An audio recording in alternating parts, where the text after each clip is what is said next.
Warm greetings from the high 10. It is Everyday Shenanigans, and thanks for joining me. This is a very early morning live, and the content that I will be bringing to you will be a bit lengthy because the first story coming out of Houston, Texas, has a lot of information. So I will be reading a lot of content pertaining to the death of a child and abuse and neglect of the said siblings, the arrest of the mother and boyfriend, and I also will be bringing you content pertaining to Donald Wells. He has been arrested on a said DUI charge and, from my understanding, has been released on bail. This is a double live. Thank you so much for joining me. This is Everyday Shenanigans. Diamond and good morning. How are you, baby? Thank you all so much. I'm going to go ahead and get started. The first information I will be bringing you is by KPRC2. Click to Houston News. This is audio that you can find of a video in the YouTube queue if you need verification. Channel 2 NBC News is the source pertaining to the child that was found dead inside of a Houston apartment. It is said that the child had been there for a year, decaying in a said bedroom, while the other 3 children were neglected and malnourished in the said apartment. And the mother and boyfriend were initially let go, but now have been charged with the murder of the said 8-year-old boy child. The information I'm about to bring to you is pertaining to the family giving their commentary about the allegations, the abuse of the said children, and the situation with the mother. This was uploaded to the YouTube queue 4 days ago. Thank you so much for joining me. Hello, everybody in the chat. Thank you.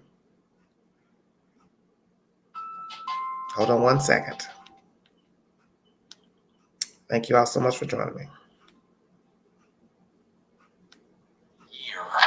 We have team coverage for you tonight. Rochelle Turner has more on the investigation. But we begin now with Taisha Walker with the story you'll see only on 2. Taisha, what else did the family have to say to you? Lauren, the family says Williams basically was estranged, that they would hear from her on and off. Her number was always different, as well as her address. In fact, they said they didn't even know that the family was staying at this apartment complex because the last time they met them over the summer, it was just the boyfriend who came outside of the apartment complex, a 15-minute drive away. I seen the news or the news article about the kids, but I never thought it was her. Christy Smith and everyone sitting on this couch is related to Gloria Williams. The 35-year-old mother of 6 is charged with injury to a child and tampering with evidence, while her 31-year-old boyfriend is facing murder for the death of her 8-year-old son, Kendrick. Harris County deputies say Kendrick was beaten and his corpse was left to decompose for 11 months inside of an apartment the couple abandoned to live elsewhere. Kendrick was autistic. To my knowledge, when he would come around our family, all he did was smile. Cousin Yasmin Craig says Kendrick was mostly nonverbal. She says, as a family, they offered to raise Kendrick when he was younger, but William refused. My mom has been asking for Kendrick since the day he was born, because we knew that all these kids, eventually, she was not going to be able to be the best parent she can be. Family members say Williams had 6 kids, including the 3 surviving boys who were also living in the apartment, and 2 girls whom she no longer has parental rights. Melody Robinson has full custody of the youngest daughter and says CPS told her this late last year. Because Gloria gave up her rights to her and she failed the first child, that they would be going in to take all the other 4 boys. The family says Williams was estranged, only reaching out for money, always saying the kids were fine. Anytime we did go help where the kids at, how they doing all day in school. So we never had an apartment number. She'd always be like, okay, I'm gonna meet y'all at the front of the apartment. Another question so many viewers have been asking, aside from where was extended family, they wanted to know, how was Williams able to pay the rent here with these kids living here by themselves? The family members that I spoke with say they believe with disability checks that she was receiving for some of the kids. We do know not only Kendrick had autism, but another one of those 4 boys that was living inside of the apartment complex behind me.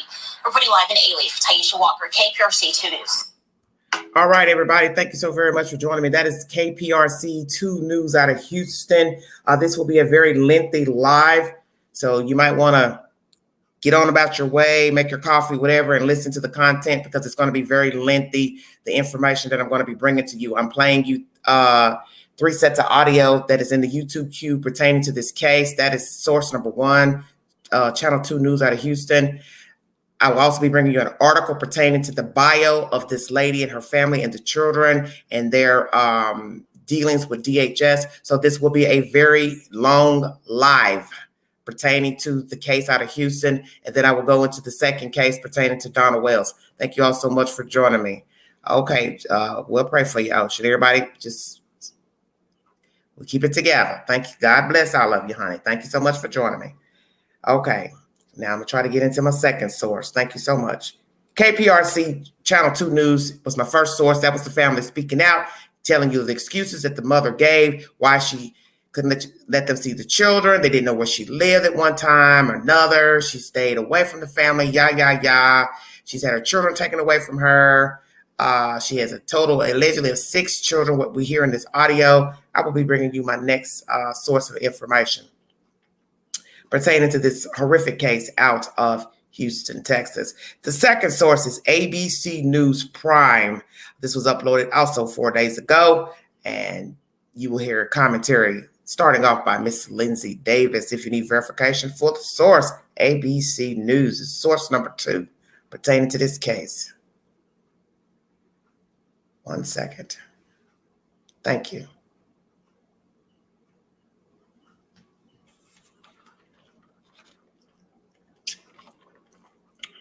Okay, honey, thank you so much. Yes, this is a horrific case. Very horrific. Trying to get the content uploaded because they carry a lot of stories in the ABC News. It's going to be different stories running. Hold on 1 second. I'm trying to get to this case here. 1 second. While commercial play. Details about that disturbing case of an 8-year-old boy allegedly beaten to death and his 3 brothers abandoned and living with his remains for nearly a year. Officials describe the case as one of the more difficult they've ever worked. Tonight, we're on the ground in Houston. The major new developments in the investigation into that deadly movie set shooting in Santa Fe. Authorities detail the timeline of what happened. The DA insists criminal charges have not been ruled out against anyone, including Baldwin. Authorities have recovered 3 guns and 500 rounds of ammunition, suspected live rounds among them. The sheriff is also investigating reports of crew members using live ammunition for target practice before filming. Tonight, Democrats are inching closer to an infrastructure deal after a new proposal to tax billionaires gains traction. But late reporting on paid family leave being yanked from the bill is leading to major backlash tonight. So how does this move forward? Rachel Scott is at Capitol Hill for us tonight. Hold on 1 second.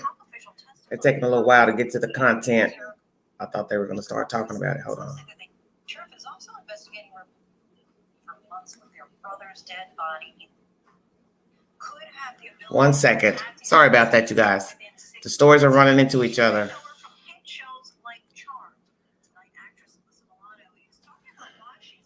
If you need verification for this information, I'm bringing you source number 2 is ABC News pertaining to the death of the young boy in the apartment, 8 years old, and the other siblings left behind. And I do believe they possibly watched the murder of their said brother. I will bring you all that said information and my commentary after I upload all the said information. Thank you for joining me. I don't know why I won't get to the story yet. Hold on.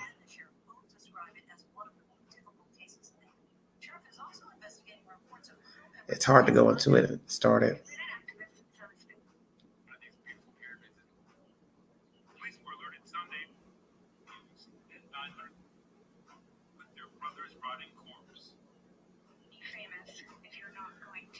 Thank you all so much for joining me. 1 second. Thank you. I'm letting them go through the news. That's the joy of concurrent stories running one after the other. Thank you for your patience.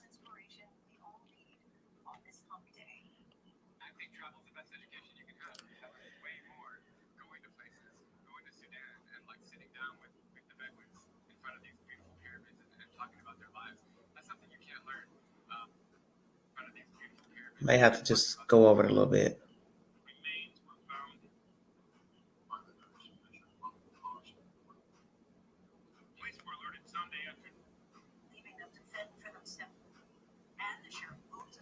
as one of the more difficult cases that they've ever worked.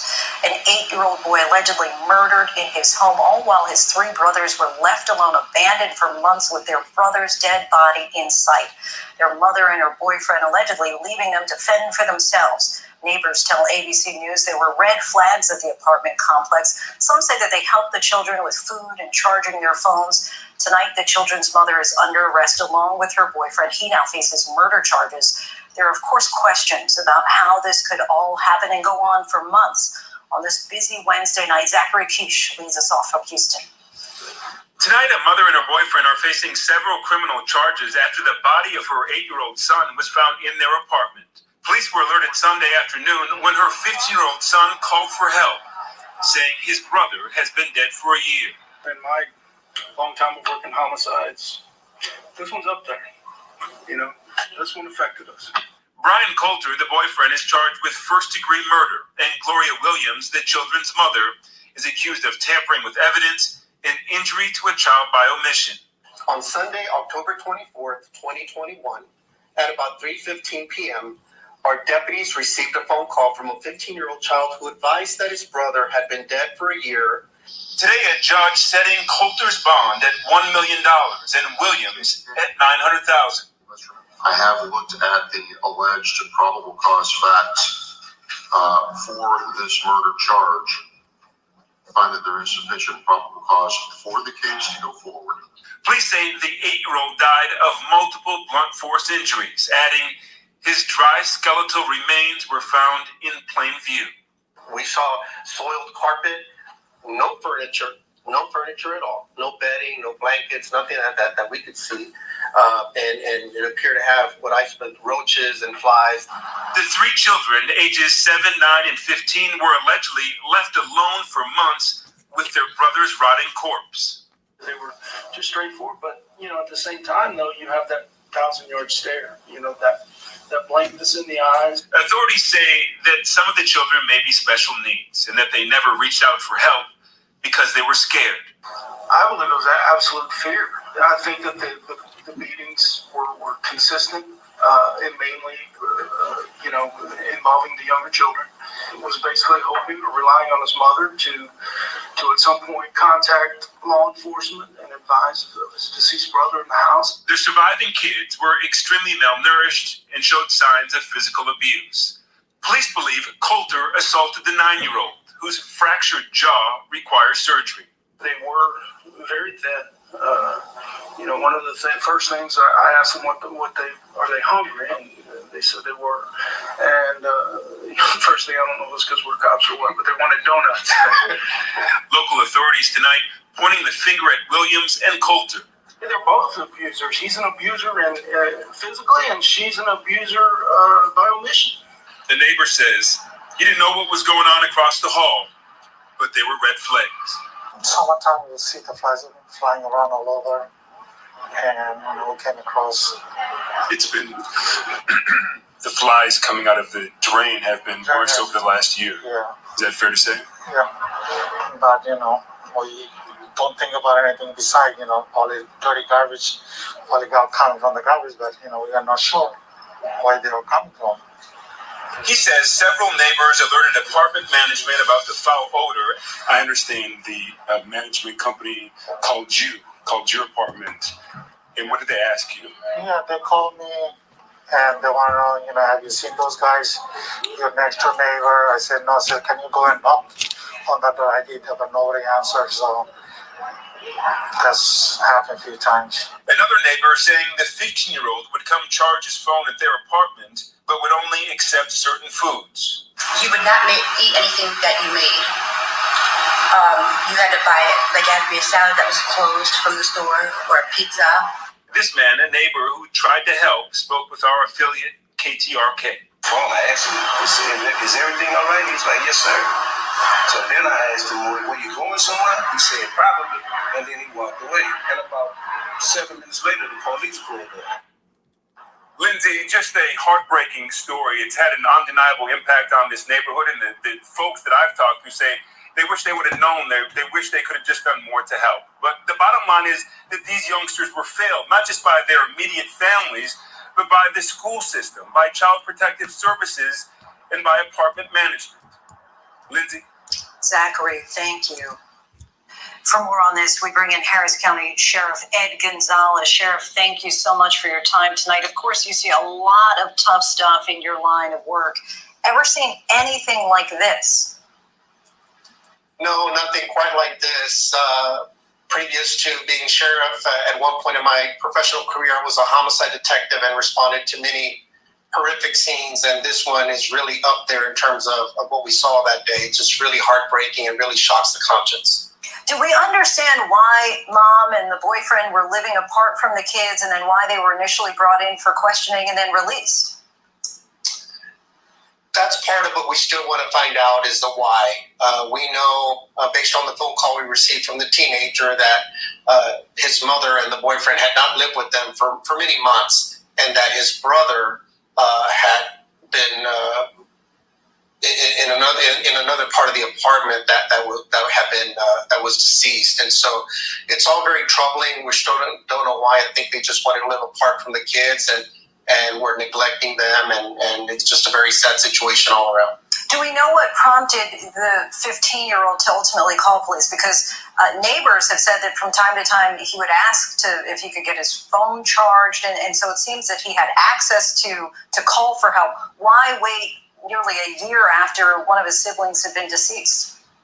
I think first and foremost was fear. I think there was some awareness that their younger brother had been murdered, and they were fearful. Obviously, the abandonment as well. These children have been through a lot of trauma over the last year, which was all very difficult. And then I think just trusting and believing that the adults were going to call and report it and notify the authorities. And apparently, obviously, that never happened.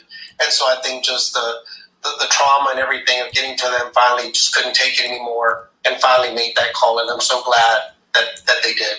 And of course, teachers can be one line of defense when domestic abuse is suspected, but these children were reportedly not in school. What can you tell us about how they managed to slip through the cracks? Yeah, I think one of the challenges that we saw when the pandemic was really, erupting, I think, is that many of the social systems that were in place before, like schools and teachers and all that, was kind of removed from many, and we were afraid that things like this could happen, not to this extent, but obviously with them not being in school, obviously because they weren't enrolled, and also just because the impacts of the pandemic and what have you, there really wasn't anyone around, and obviously ultimately the adults and that were supposed to be in their life protecting them failed them, as well as many others along the way. And how about those adults as far as neighbors are concerned who didn't alert authorities? Some encountered these children. We spoke to one person who said that there was a bad odor from the hall. Is this something that you've seen before? Do you have any thoughts about why they may have stayed silent? Really not sure. Most of them would see the teenager, the 15-year-old, and would assist them with food from time to time, or allowing them to charge the phone. The apartment unit had been without electricity for about 3 weeks here recently, but we don't know why it never rose to the level of really inquiring more, really probing and making a phone call to authorities. And that's what we ask the public, is if they see something, to say something. There was a strong odor for a while. One of the neighbors reported smelling something, and according to them, they have reported to management, but I don't know if any follow-up was done at all. And I know, again, from past experience, it's definitely an odor that stays with you. That's very, it's just a hard stench. And so really not sure what happened and why nobody was able to report that. And of course, there are now criminal charges. But what can you tell us about what comes next in the investigation? What are you still hoping to learn? Yeah, well, we still want to learn more about the why, understanding more of the timeline, firming that up, and as well as if anybody had any encounters with the children in any way, or the mother or the boyfriend, the mother's boyfriend, then we'd like to know more about that as well. This is an ongoing investigation. The potential is there for additional charges. We could always enhance charges as well. And so we're going to make sure that we leave no stone unturned, and we hope that this never happens to another child again. It really has impacted our community, and we must continue to be the champions and advocates for our children, our most precious asset in our communities. Are mom and boyfriend cooperating? Just very little. They really didn't shed a whole light on everything, and so we'll just have to look to other options and other avenues to see what else we could find out. But at this point, they're in custody, and they've been charged, and we hope that eventually that these children could all see justice, and this little angel that passed away violently, that he may rest in peace. And speaking of the children, what can you share about their mental state and how they're doing at this time, where they are? Yeah, well, they're in the custody of our Children Protective Services. They were malnourished. They had signs of physical abuse. One of the younger children had a very serious injury that we believe was caused by the boyfriend as well, that had perhaps struck him. And so he's going to need some type of surgery as well. So, again, it just pains me to think he was without medical attention and pain medication and those type of things that anybody else would need in something so painful. But otherwise, they seem like wonderful young kids, all things considered. A little shaken. You see sometimes that blank stare that comes when somebody's been through a lot of trauma, but we hope that they eventually get the love, support, and care that they so much need and deserve, that every child does. And, one of the first things that when our investigators asked them what they might want at that immediate moment, comfort food or anything, the first thing they asked was donuts. We don't know if it's because we're law enforcement, but we made sure that they had donuts. Oh, that is good to hear. Sheriff Ed Gonzalez, we thank you so much for your time. All the best in this investigation. Thank you, Lindsay. My pleasure. Now to that powerful nor'easter that became All right, Miss Lindsay Day. Daniels, thank you so much, Miss Lady, for your commentary. ABC News is the source. If you need verification for the information I brought to you that was uploaded 4 days ago in the YouTube queue, it is Houston House of Horrors. New details in that situation. If you need verification, I've brought you two sources of information, Houston News 2 and ABC News. I will now bring you source number 3 pertaining to this case. As I state, this is a lengthy live pertaining to these children. I'm going to give them all the attention because they deserve it.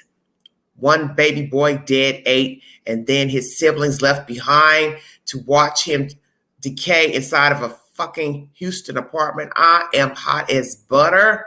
Yes, I am. So if you hear me use any derogatory language, you can remove yourself from the queue from the said video and holler back at me at another time, because I don't have anything nice to say pertaining to this gutter ass trash out of Houston, Texas. And some will probably say she has a mental issue. And I'm going to get into all those said situations and scenarios pertaining to the bio mom and the boyfriend. Thank you all so much for joining me. 1 second, please. I'm just pissed off. I'm sick of these cases.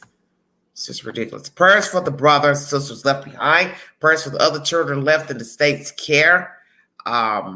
Where those children are, I don't know. But let's pray for those children that they have a safe passage into adulthood, because we know the scenario of children in foster care, a lot of them end up fending for themselves after the age of 18. For those who don't know anything about the foster care system, a lot of the children are thrown by the wayside naturally after 18. They're lost. They have a lot of emotional issues. A lot of them have developmental issues. And now you're trying to push these kids out into the world when they don't have what they need. And then God forbid they were living somewhere where the people were just using them for a fucking check. And now they're having to go out here and try to be in the world. And that's the thing people don't understand.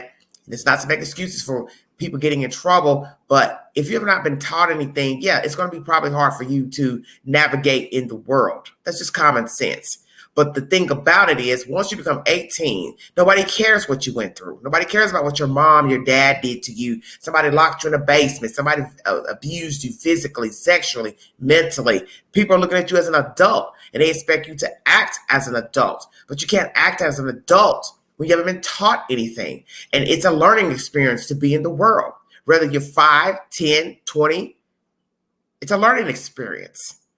And if you haven't been taught anything, you haven't been giving anything, you've been moved from home to home, what would you have to take to the world? You really can't take anything into the world when you've lived from house to house. Let's keep it real. That's the reason why these kids end up having emotional problems. They already came from a troubled horrendous situation. Now you're going from house to house, foster home, foster home, foster facility. And then now, poof, 18, bye, push you out and expect you to act like a civilized adult. Know right from wrong, do this, do that. If you believe in the scripture believes you by the age of 12, what? You should know right from wrong. But as I said, there's a flip side to everything. If I ain't been taught nothing, I don't know nothing. We assume a person should know better. And this is true. You should. But what you should know don't mean you know or care to know. And if you've been beat, battered, you're probably going to have a fucked up attitude. And then we judge people once we see what they're about. Because trust me, I've been around somebody recently and I thought, this is a messed up person. And they're carrying old baggage with them, old wounds with them. Okay, you're grown now. You got to let it go. That's why the world is tainted, you see. And this is why you end up having repeat offenders, repeat abuse, because somebody abused this person. She grows up 18, 20, they're now on their own. Then they go out into the world and then they bear children, get in relationships, and they abuse those people because that's all they know. Hurt people. Isn't that what Dr. Phil always say? Hurt people. So we question that. What the hell's wrong with you? What's wrong with you? Why are you acting like this? Why are you talking like this? Why are you mad at the world? Why are you still holding on to what your mama did to you, what your daddy did to you? Who abandoned you? Who left you on the front step? Because they can't move forward. So how is that person who's now an adult going to venture out into the world and act like they're fucking civilized when they're still holding on to something that their mama, daddy, grandmama, auntie, cousin did to them, foster family, whatever, did to them? They're carrying those old wounds. And they don't know how to act. They don't know how to live. This is where the sociopath narcissism comes in. You have people walking around pretending to be sane, pretending to be human, and they are not. And then you hear the horrible, horrific story of Pookie, Ray Ray, Bubba shooting someone, stabbing someone, abusing someone, murdering someone, sexually assaulting someone. Because 9 times out of 10, somebody did it to them. And it's not to make excuses, but it is to show you most people who abuse people have been abused. Stay woke. Thank you for joining me. This is Everyday Shenanigans. If you want to donate to the channel and the dream, $ Big Angie 129 Cash App. Thank you. I will be bringing you source number 3 pertaining to this storyline of the Houston mother boyfriend arrested on murder charges pertaining to the 8-year-old son who was beaten to death by the boyfriend and the mother. She aided this. There's no excuses for her. Thank you all so much for joining me.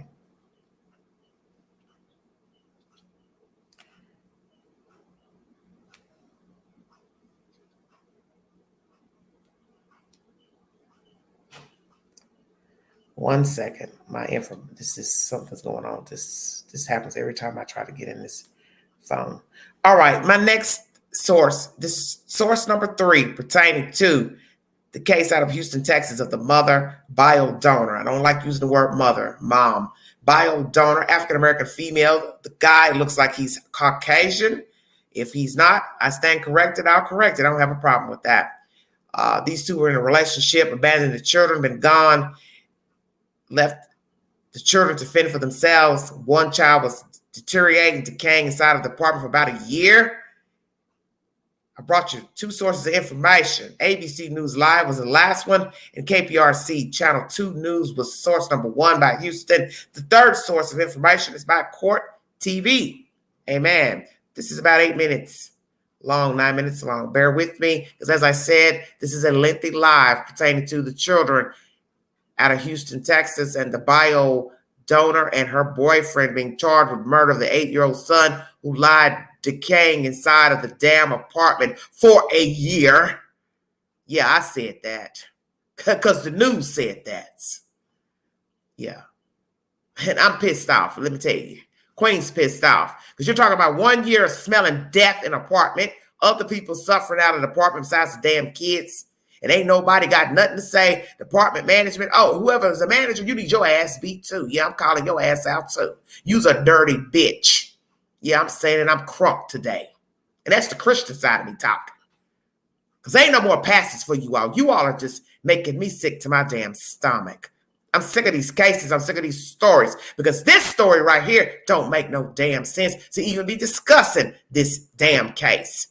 1 year of a person deteriorating in an apartment, and you won't even go check the apartment where the people are complaining, telling you they smell odor coming out of there. So you just been getting a happy check sitting on your ass in that damn rental office. But I bet you what, whoever you are, you ain't getting ready to work nowhere else. Yeah, buddy, it's a wrap. And guess what? Whoever owned the apartment complex, you're a wrap too. You're a wrap too. Yeah, queen up this morning. Yeah, the Christian side. Christians do sin. Let me go on and put that out in the chat for those of you that like to get sanctified. Christians sin, we fornicate, we lie, we steal, we manipulate, because we're human, we are the flesh. But what I ain't is what we're talking about in this story right here. Court TV is source number 3. Prayers for the children left behind. Prayers for justice for this mother, bio donor, bottom feeding, black scum. Yeah, you're black scum. Black and white scum. I'm called spade a spade. Both of you scum. And I pray she don't go to court crying she mentally disabled. Because I got a feeling she's probably got mental issues, because it was relayed in this commentary that most of the children were mentally disabled. So now we're going to go there. Was the mother mentally disabled to bear mentally disabled children? I don't give a damn. You got enough sense to walk out the door with your boyfriend? You got to have enough sense to say, I shouldn't be leaving these children behind. I shouldn't keep having kids. You can get birth control at the health department. Queen gonna keep it real in this live, because I'm live and I'm crunk today in the wee hours. Court TV is source number 3. Thank you for joining me.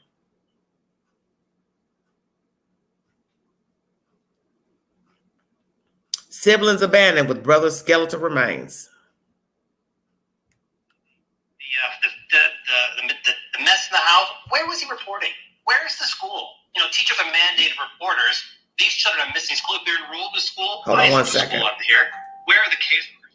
Let me go back to the beginning, because I think they kind of jumped that one. Hold on. To make it worse, his other 3 brothers were found alive inside that same apartment, and now their mother has been arrested and charged with injury to a child by omission and tampering with evidence. Her boyfriend, however, Brian Coulter, has been charged with murder. The horrific story unfolded when the 15-year-old sibling, boy in the house, called the police to tell them that he and his brothers were living alone in an apartment and had been for months.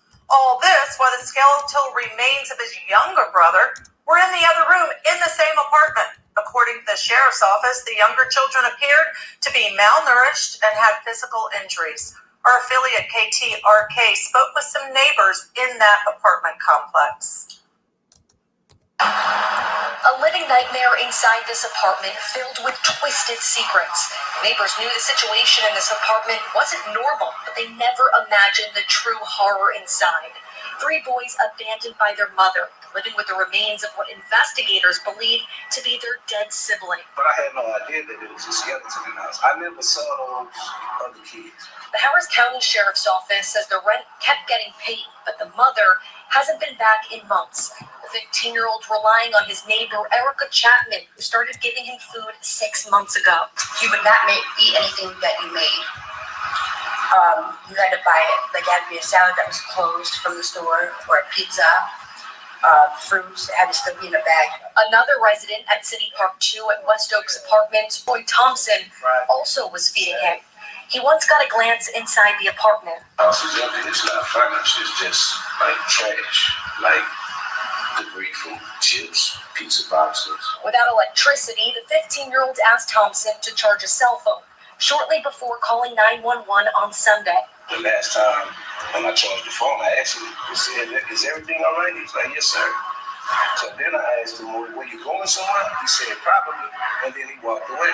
And about 7 minutes later, the police pulled up. Investigators say the skeletal remains have been in the apartment for a year. Chapman and Thompson had no idea about the dark secrets the 15-year-old was living with. Why do you think he didn't tell people he had these brothers? After finding out what happened yesterday, I think he was more nervous and scared. Hey, are they going to blame me for this? Are my parents going to punish me for this? Still with us, a very special guest, foster care expert, Dr. John DeGarmo.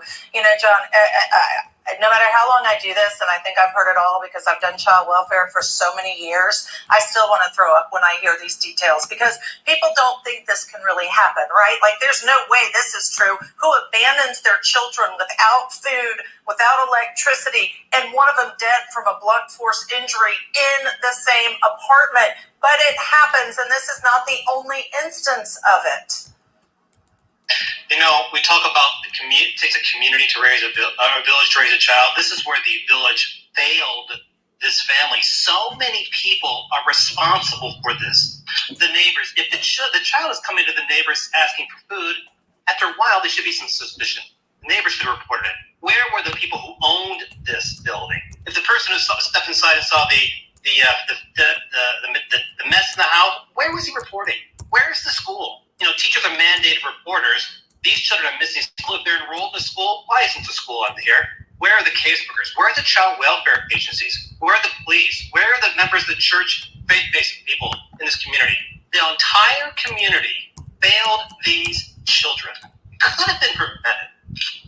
That's what you and I talk a lot about is prevention, and it could have been prevented. So let's talk a little bit, and I don't want to go too far down a rabbit hole, but I feel compelled to mention that because of the pandemic, because of COVID, it does mean a lot of schools, as we know, went virtual. And in that case, I think that some of the kids, you know, they don't see, touch, smell the kids every day, the teachers. And we also have child welfare workers that are on restriction in terms of actually going and seeing kids face to face because, again, of a pandemic. And so I'm not excusing it. I'm just saying I think that's one more layer of how these things get missed. But to your point, reporting, I just want to say, you and I have said this before on this show, people have to report. Yes, they're afraid. Yes, they're scared. Yeah, they don't want to get involved. But guess what? If you have any suspicion that something's amiss with kids, there's a responsibility in my book, right? Even if you're not mandated, to report it. It's anonymous. Let the system do its job. Should a system have to raise children? No. Should a system save children? 100%.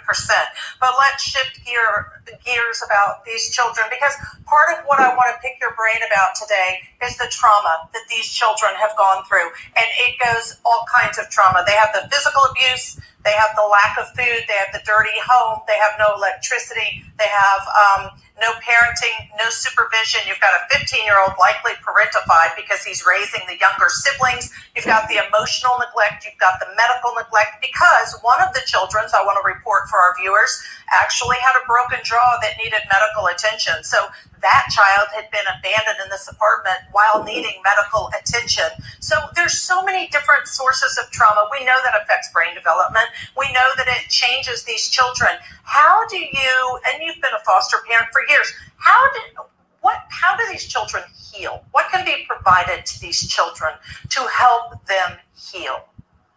That's such a fantastic question. And the truth is this. It's going to take a very, very, very long time for these children to heal, if they ever fully heal from this. This is something where they're going to have consistent therapy, consistent counseling, perhaps for the rest of their life. This is something that the trauma is on so, as you mentioned, on so many different levels here. And let's go back just a minute here. The child, the brother was dead for a year in the house. Think of the trauma of that alone. Yeah, you're right. I mean, and you add it all up and put it all together. And, it continually infuriates me that people have children that they choose to abuse and neglect. So let's talk about the mother and father the boyfriend and the mother for a minute. We just saw pictures. I hope those can come back up because we know the boyfriend, and you see him there on your screen. I think it says Warrior on his neck. He is the one charged with murder. But let's talk about this mother. Is she charged with other offenses? Yes, but she failed to protect these children. One of her children is dead, and she's abandoned them. So my question always is, and I'm always an advocate for, when the evidence exists, they needs to be charged. And so I'm just hopeful that they are considering, should she be charged with murder if the evidence exists? But what are your thoughts about seeing children in these circumstances and yet the parent not being charged with murder? She's fully responsible. She's fully responsible. She left the children there. The thing they said that the parents were gone for 6 months to a year. She left them there in that environment, fully cognizant of what was happening. She knew that her son was killed. She never reported it. She knew another son had a broken jaw. Never reported it. She knows these children are not getting food. Never reported it. She is fully responsible for this. And I think there's even a more active engagement. She didn't just know these children weren't getting food. The evidence that we've heard so far is that she was, in fact, having some food delivered. The 15-year-old, the neighbor said, would go out and pick it up from Uber or whoever else delivered it and go back in. Same 15-year-old who went to neighbors to ask for food, because they also report it was primarily junk food. So there's even an active participation in the fact she abandoned the kids, one dead, the other with a broken jaw. You and I could be on a soapbox for the rest of the day. But let me come back to where we are and ask you, John, what else in the last 30 seconds do you want to say about this case and your advocacy for children? Well, I go back to what I said earlier. Community failed these children. If the viewers here tonight, if you suspect something like this, not even on this grandiose scale, but if you suspect a child is being abused or neglected or abandoned near or where you live, you have to report it. You've got to stand up, because if not you, then who? If you're not going to be the advocate for that child, then who is? If you're not going to bring awareness to the situation, then who is? And this, sadly, is the result. Yeah, I absolutely agree with you. John DeGarmo, I always appreciate having you on. I hope you'll come back as we continue to cover our youngest victims, because we certainly want to bring awareness to these crimes. Thank you so much for being with us today. I also want to thank all of you at home for joining us, including in the UK, Scotland, and Ireland. This is it for me today, but you don't want to go anywhere, because my esteemed colleague, Michael Ayala, will take over the anchor chair. All right, everybody, that is Court TV. That is my source number 3 for this storyline. This is a very winded live because I have a lot of information to bring to you. I'm already 42 minutes in with source number 3. Court TV was source number 3. Source number 2 was ABC News. Source number 1 was KPRC. 2, click Houston News for verification. Source number 1, Channel 2, Houston News. The family speaks out. There are African-American women sitting on a sofa giving their commentary pertaining to what happened in this case and what they think happened. Their assertion pertaining to trying to reach out to the mother. They're all related to her. Blah, blah, blah, blah, blah. You have to go back to the beginning of this video to hear the commentary. All the information I brought to you is in the YouTube queue and on my community page. So if you want to go verify everything that was said in this live, it is on my community page. Yes, this queen brings a source, not Pookie Ray Ray and what Shamiqua said. Hell no, I'll bring you what the damn news said and what the law enforcement said. But despite all of that, good morning, Miss Joelle. How you doing, Miss Chicago? Thank you for joining me, baby. This is a horrendous case. I'm crunk this morning. I'm up this morning. I done went to sleep early. I'm on and popping. I will be bringing you back-to-back lives all day today because I'm on and popping. And I'm pissed off because these children were ultimately failed by the bio mom, failed by the boyfriend, failed by the family, because at some point you cannot continue to make excuses. I do believe perhaps this young lady is mentally undeveloped. I do believe she probably has mental issues because the fact was mentioned that all her children, if I'm not mistaken, are mentally disabled. So we have to ask ourselves, is she carrying the gene to give her children mental disability? Also, the father, where is he? Are all the children by the same man? That hasn't been mentioned. Nobody mentioned a baby daddy. Baby daddies, 6 kids. Where is the father? Father is one man, the father of all children. Let's keep it 100. The news said they were mentally disabled, Christina. I bring a source. You need to verify anything that I'm saying in this live. I brought a source. Bottom line. It was already said in the commentary. Okay? It's common sense. A 15-year-old is swift. You think a 15-year-old wouldn't go to somebody and say, hey, I'm not getting fed. I'm not getting this, and this. My mama left me. I got a dead brother in a bedroom. You know damn well the average kid probably would have told that day one they had a dead brother, sister laying in a bedroom next door. Okay, well, we can fix that.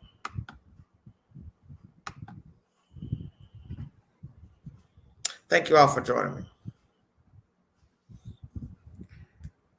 I'm going to bring you a bio on the said situation pertaining to these kids and this bio creature and her boyfriend.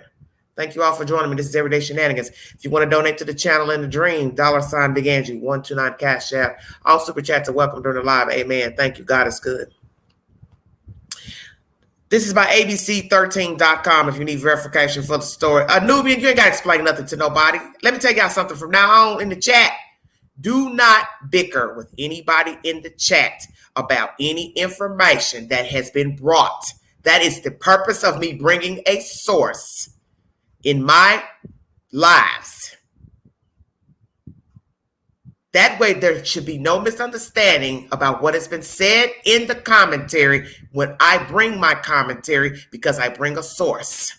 So if you have to come in and argue and bicker about what's in the chat, in the source, then you need to call that news station. Don't come in my chat bickering about what I said. That's why I bring a source. And I don't want you all to continue to explain nothing that is said in my live. Stop it. This is about to be a new show. Do not explain nothing to nobody in my chat. That's why it's a source in the chat. Where there will be no misunderstandings. Now, when the news decides they want to recant what they've said, then I'll bring you that information that they've recanted said information. Yeah, I brought the source, and that's my point. I'm not going to explain nothing in here. And I don't owe nobody no explanation about no dead-ass kid and what they said about the damn mama because they didn't talk to their family. So where you think they got the information from? Don't get me crunk. Good morning, sweetheart. ABC 13 is the source. Timeline, what we know so far about murder of 8-year-old Kendrick Lee. As we struggle to understand how an 8-year-old's body could be left in an apartment with his 3 siblings for a year in West Harris County and how someone could murder a child in the first place, we're also learning more about the case. It's horrific, but unfortunately, but not terribly uncommon, said former juvenile judge Mike Schneider, who oversaw thousands of cases during his time on the bench. When you have unrelated males in the same home as children, the chance of one child being abused just skyrockets, he said, noting that abusers are even more likely to abuse children who are not related to them. Schneider says the kids have already undergone a lot of trauma, and his hope is that they are able to be placed with relatives together in a single loving home. A lot of kids who come from the worst environments you or I could ever imagine. If you ask them where they would like to stay, they will often pick a place that's horrible for them, but it's a place with someone that they know. Amen. Because that is the purpose of a child mindset. He or she doesn't know anything more than their family. And although they're being abused by the said people, they still will want to live with their parents. And many of us will question that. You question it because you're not going through it. You're not in their shoes. So you're looking in as an outsider. Why would you want to be with an abusive mother, father, parent, relative? Because that's all I know. I don't know anything else. Now, the flip side is that you'll have a child who will say, hell yeah, I want out of here. But that is the point of everybody having his or her own discerning spirit, their own mindset. I will not think as you think. That's why we're called individuals, because we do not think the same. We do not act the same. So one child will want out of the house of an abusive life, and another will want to stay with their mother or father, because children have an innate ability to love the abuser because they're children. Because they're children. Everyone involved in the case say it is almost beyond comprehension. Even investigators have admitted that. Harris County Sheriff Ed Gonzalez has said he's never seen anything like it, calling it all heartbreaking. This one is up there. This one affected us, said HCSO Sergeant Dennis Wolford, who was the supervisor of the homicide unit tasked with the investigation. Gloria Williams, 35, the children's mother, and her boyfriend, Brian Coulter, 31, have both been charged with the latter with murder. Let me say this again. The bio donor, female, 35, Gloria Williams. The boyfriend, Brian Coulter, who I believe is a Caucasian male, 31, have both been charged, the latter with murder. Which, what does that mean? After the fact? Yeah, okay. Because you did let them go. We're going to talk about that too. As there will never be a reason for hurting innocent children and taking their lives, we're looking ahead to the next steps in this case. This is what we have learned since news of the story broke on September 24th. Sunday, October 24th, 2021. Excuse my manners. Sunday, October 24th, 2021 is when this story came to fruition. This is dating back 2020. While it's only just been discovered that the remains of 8-year-old Kendrick Lee were in an apartment with the surviving brothers, ages 15, 9, and 7, the horrific events actually began in 2020. One question people want an answer to, weren't the kids missing from school? Did nobody notice? Alif ISD confirmed to ABC 13 that in 2019 and 2020, the school district filed truancy papers against the mother, Williams. 2 of her children apparently failed to show up to school. District officials said the kids were last enrolled in May 2020. So now we're looking at November 2021. That's a very long time. A September 2020 home visit went unanswered, according to the district. So now we have people banging on the door. Nobody answers in September 2020. Make sure I take my notes. Hold on one second. Because I'm reading this along with you guys.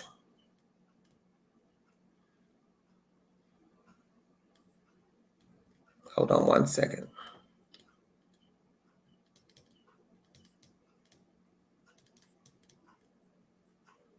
Okay. Thank you all for joining me. So let's recap. District says the children were last enrolled in school in May 2020. Now remember, COVID jumped off in March of 2020.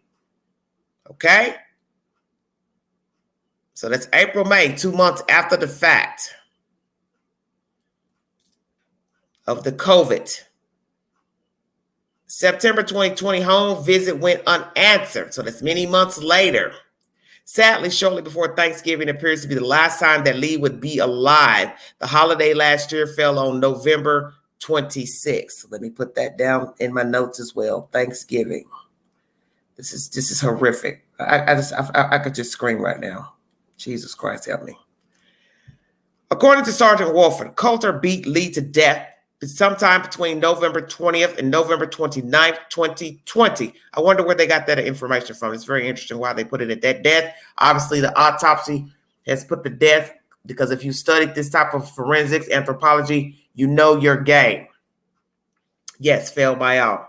The details of the beating are gruesome. Lee's brother said in testimony to deputies that Coulter kicked and punched the child repeatedly until he stopped moving and had black eyes. So you see, this is what we had assumed, that the children were witnesses to the murder, considering that the dead body was inside of the apartment in an adjacent bedroom. So now we have the children giving testimony to when and how the child was beat to death. And obviously, maybe they remember the time of death and when it was, which the coroner is putting it at November 20th to November 29th, 2020. I will repeat it once again. Lee's brother said in testimony to deputies that Coulter, this is the Caucasian male boyfriend to the bio donor, female, kicked and punched the child repeatedly until he stopped moving and had black eyes. The boy said Coulter then covered his body with a blanket.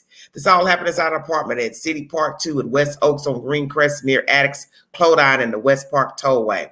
Shortly after the murder, Coulter was arrested at Buckeyes in Luling, a Texas town of around 5,800 people, located about 140 miles west of Houston along I-10. So why was he way out there?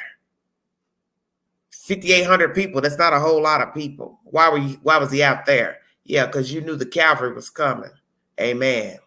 The manager of Buckeyes called dispatch and asked for or maybe it's called Bucky's, I don't know, for a welfare check on an intoxicated male subject who they thought was possibly armed with a handgun, explained Luling Chief of Police Bill Sally in an interview with ABC's 13. My officer went out there and encountered Brian Coulter, and his passenger was Gloria Williams. Oh, great. So they're sitting in a car. Ooh, they got a car? And homeboy drunk with a gun. Shut your mouth. Sally said Coulter was in the Caldwell County Jail from November 23rd until November 29th when he bonded out. Based on those dates in the Harris County Sheriff's Office timeline, the little boy was killed just a day or two before the arrest. Follow this link for more about the Sally said regarding Coulter's arrest and how just weeks ago, Coulter called his department demanding that his gun be returned to him. What you need a gun for? Yeah, you probably didn't need a gun in the first place, considering you done beat that baby to death.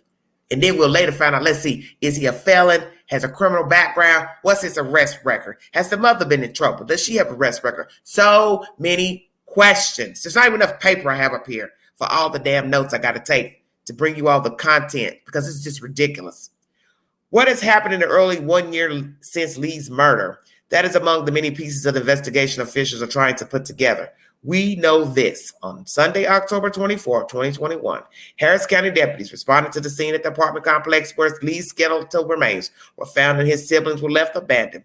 The sheriff's office says they received a call from a 15-year-old claiming that his brother had been dead for a year in the apartment he shared with his siblings. The teenage boy also told 911 dispatchers that his parents had not lived in the apartment with him and his two living siblings for several months. Before calling for help, the 15-year-old texted his mom to tell her he could not take it anymore. ABC 13 has to learn. When deputies arrived, they found skeletal remains consistent with what that teenage boy told dispatchers. And inside this, you will see a Twitter account by Mr. Ed Gonzalez, the sheriff, giving his 411 pertaining to this case pertaining to the children. Okay, I'm going to keep it moving. Meanwhile, deputies located Williams and Coulter, and after being interviewed by law enforcement, were released on Monday, October 25th, 2021, which is a week ago today. No charges were filed. Why the fuck you let these two go? Let me tell you something. I'm so sick of everybody I could scream. Florida got the death penalty. You don't give a fuck about the folks in Florida.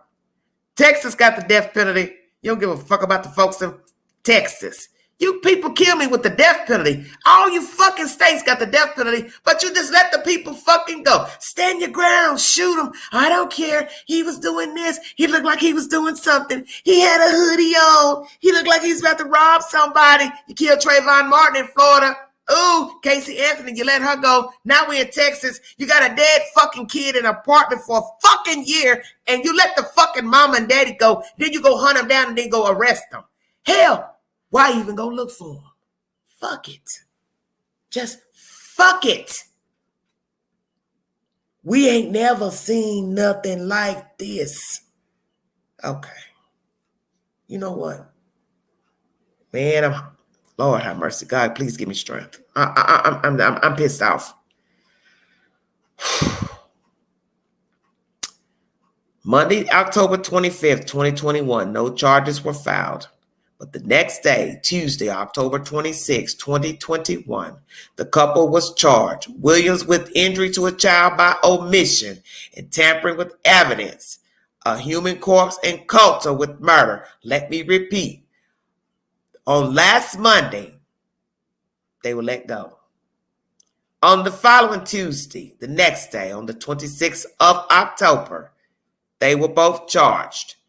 The mother, bio donor, scumbag, black ass scumbag, disgusting, vile, human piece of shit, was charged with injury to a child by omission and tampering with evidence, a human corpse, and the Coulter, the male, was charged with murder of the boy child. Sheriff Gonzalez said the pair could face more charges. Yeah, all right. Coulter and Williams were arrested that night at the public library where they were searching news articles about themselves. Oh, okay. So she's so maybe she mentally handicapped, he mentally handicapped, because I don't know if they are. They knew how to go to the library and research themselves. I'm dead. So we know this much. We ain't going to be able to use the excuse she was mentally undeveloped because they caught them at the library researching themselves. Come on with it, Quay. Yeah, all right. Woo, Satan, you know you busy. Also Tuesday, the medical examiner ruled Lee's death a homicide caused by multiple blunt force injuries. Investigators believe Williams and Coulter moved out, leaving the children to fend for themselves as their brother's body decomposed. ABC 13 learned the couple lived in an apartment just 15 minutes away in the West Chase district. Okay. On Wednesday, October 27, 2021, charges were read in court against Coulter, though he did not appear. He was being evaluated at a mental health unit. Yeah, y'all please stop. I'm trying to understand this comment here where it says ABC 13 learned a couple lived in an apartment just 15 minutes away from the West Chase district. I wonder if that West Chase means the police department. Yeah, all right. The judge set his bond at $1 million. The judge also ordered him not to have contact with any minors, specifically the minor witnesses in the case, and no contact with the boy's mother. Okay, if he had a bond at $1 million, what the purpose of saying you don't need to have no contact? Oh, you mean don't call them? Don't get your mammy, daddy, cousin, Pookie, Ray to send no messages to the children? Well, they're in the States, Kara, so ain't nobody gonna know where they at anyway. Woo! And now the judge said, I don't want you talking to the baby mama. Yeah, okay. Oh, Lord, I give up.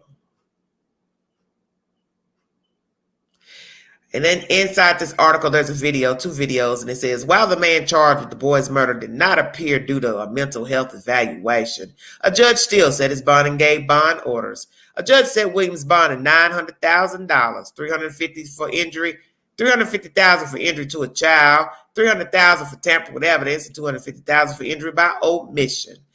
Williams has also been ordered to have no contact with her children or any other minors and no contact with Coulter. So the judge is telling both of these fucking heathens, y'all can't talk to each other, don't write no letters, don't send no messages, ain't gonna be no phone calls, don't try to get a phone snuck in, don't try to use Pookie Ray phone in jail to try to call the other one. It's a wrap, because your children miss a thing then told on you that you let your stinking ass boyfriend beat your baby to damn death. You allowed that man to beat your baby to death. Yeah, all right.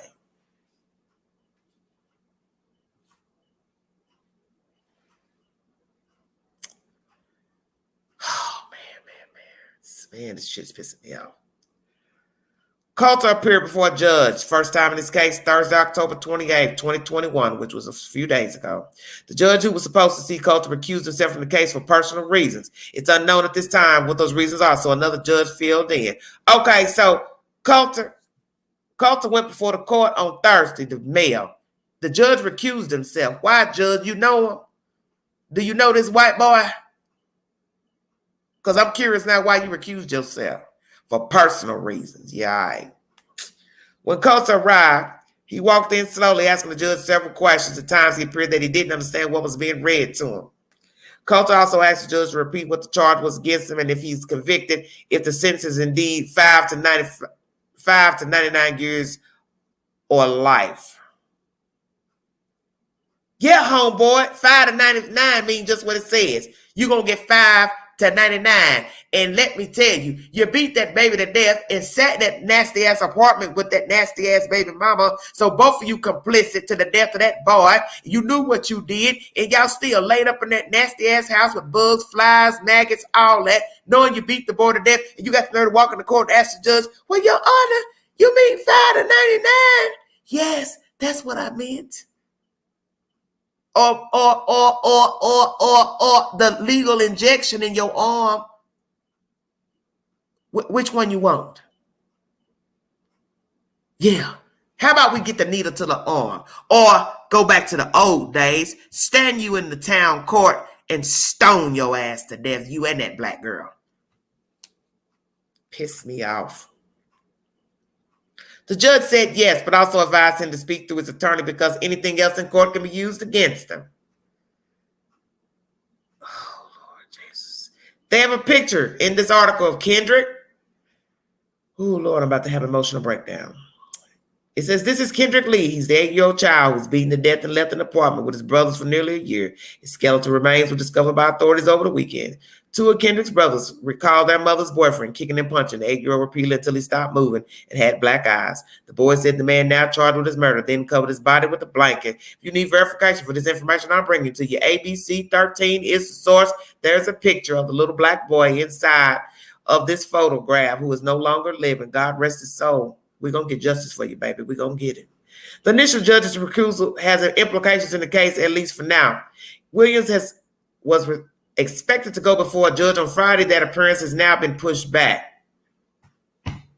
So I'm trying to figure out what the hell's going on with this judge. It says the initial judge's recusal has implications in the case, at least for now. Implications of what? Have you seen this boy in your court before, sir? Are you his papa, pappy, uncle? You know his daddy, granddaddy? What the hell are we talking about? What the hell are we talking about? You recused yourself. I want to know why you recused yourself, Judge, because now I'm already pissed off at the sheriff's department. Now you recusing yourself from the case. What the hell is going on out there in Houston? You know what? We're not going to even go. Oh, Lord Jesus. Man.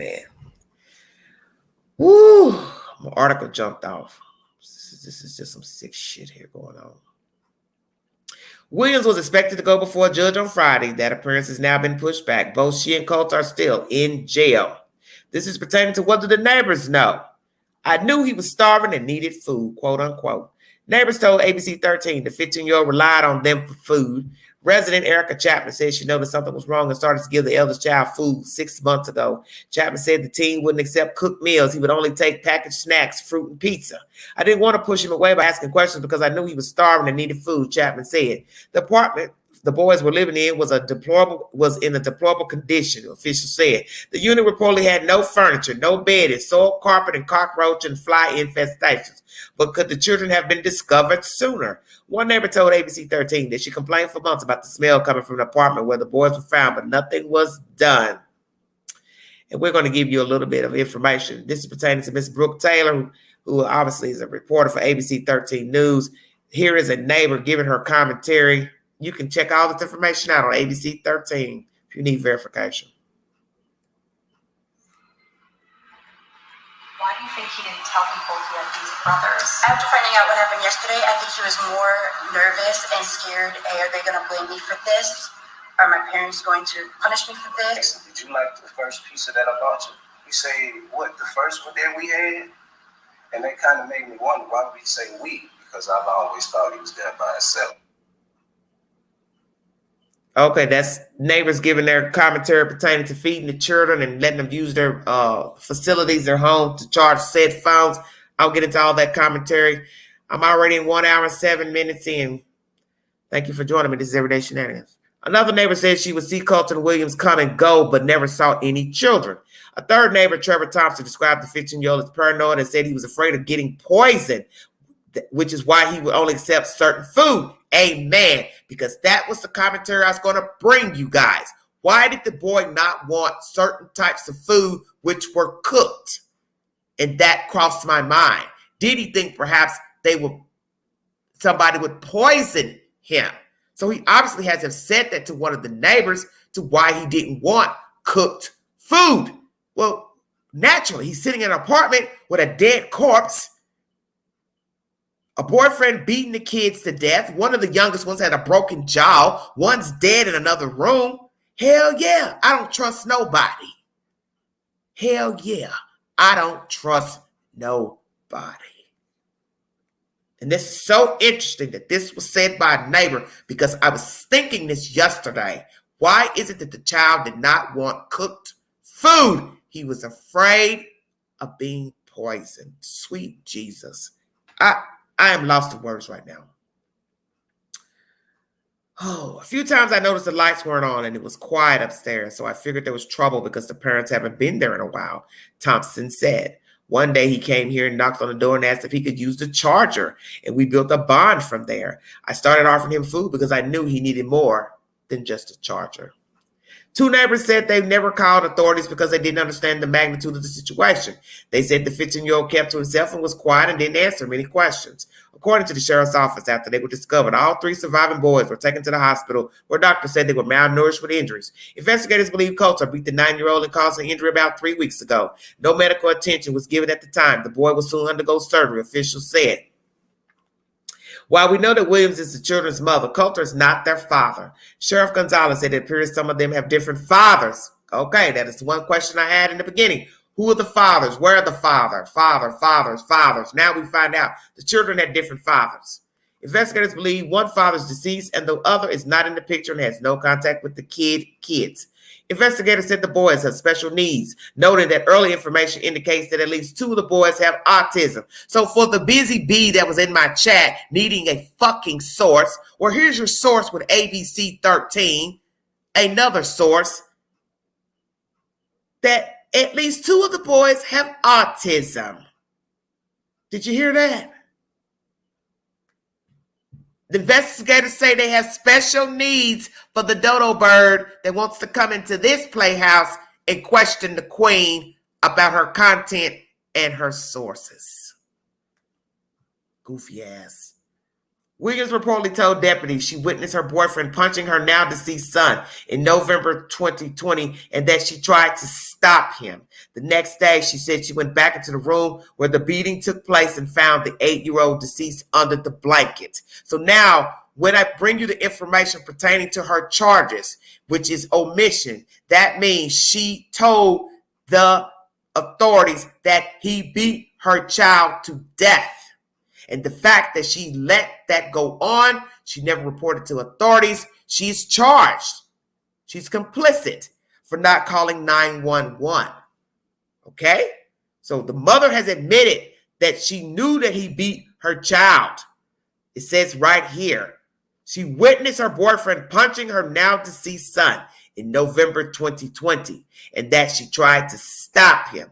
The next day, she went back into the room where the beating took place and found the 8-year-old deceased under the blanket. You are a Disney fucking bitch. You're going to sit here and watch somebody beat your fucking kid and say, I tried to stop him. Well, bitch, you should have picked up a fucking frying pan or a bat and whooped the fuck out of him because he's beating your fucking kid. And then you let him lay in there, beat your fucking kid. And then the next thing, what you do? You didn't go back in there to check on your own damn kid. You let your baby lay in there and bleed to death. And let your baby lay in that room for a whole fucking year, November 2020. It is November 1st. They discovered your baby October 24th, 2021, which was last damn Sunday.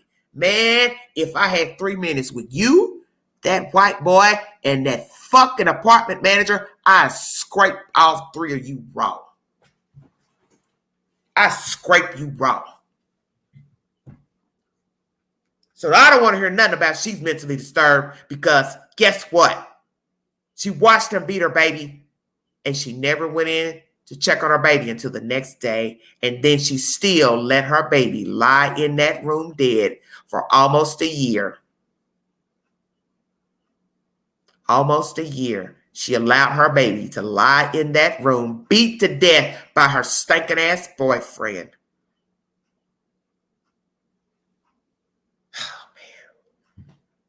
And this son of a bitch covered up her baby under a blanket. Man, I'm dead. According to the details revealed in court, Williams admitted she knew her son was dead, but did not notify law enforcement because Coulter told her not to. She was afraid her kids would be taken by CPS, and she was afraid she would go to jail. Meanwhile, we've heard from Melody Robinson, the grandmother to one of the Williams daughters who were not in the apartment. According to the sheriff's office, Williams has 6 children. Robinson is the grandmother of Williams' 3rd oldest child, a girl who is now 13. Robinson has custody of her ever since she was 2. She was very unstable, Robinson said of Williams.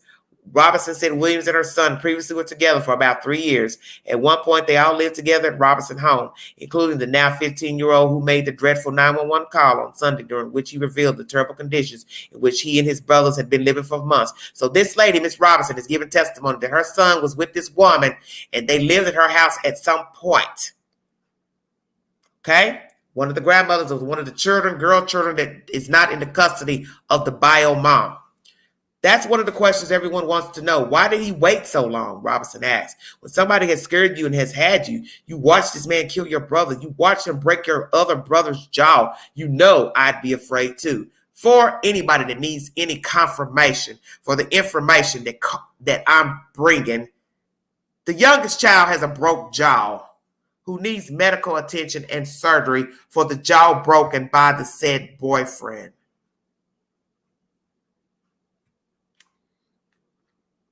Since everybody needs verification of every damn thing I'm talking about. As the person is saying in his commentary, you watched this man kill your brother. You watched him break your brother's jaw. You know, I'd be afraid too. Now, naturally, there's a picture in here of Miss Robinson and said grandchildren and other people. The faces of the children have been blocked out for security reasons of the children. And it states the family of Gloria Williams, other kids said they were horrified of what they learned, but also say she was very unstable. I'm going to play this video in this information as well to see what it has to say pertaining to this storyline. Thank you for joining me. This is Everyday Shenanigans. The grandmother of one of Gloria Williams' 6 children. She wanted to talk to us tonight. Williams remains here in downtown in the Harris County Jail, and her former mother-in-law was shocked by the details of this case, she said, but not necessarily that Williams was involved. For you as a mother to watch somebody do that to your child, that's not a mother. A mother doesn't do that. Melody Robinson saying what many are thinking about this horrific case. She has had custody of Gloria Williams' 3rd oldest child since the girl was 2. She is now 13. She was very unstable. Robinson says Gloria and her son were previously together for about 3 years. At one point, they all lived under her roof on Houston's South Side, including the now 15-year-old who made that dreadful 911 call on Sunday. The teen revealing he and his 2 brothers had been living all by themselves with the corpse of another brother for months, while Gloria and her boyfriend, Brian Coulter, lived elsewhere. She remembers the last time the kids and Gloria were at her house. They took this picture. It was 4 years ago, well before the boys' nightmare began. That's one of the questions that everybody wants to know. Well, why did he wait so long? Well, what made him? But you mean when somebody has scared you and has attacked you, and you watched this man kill your brother.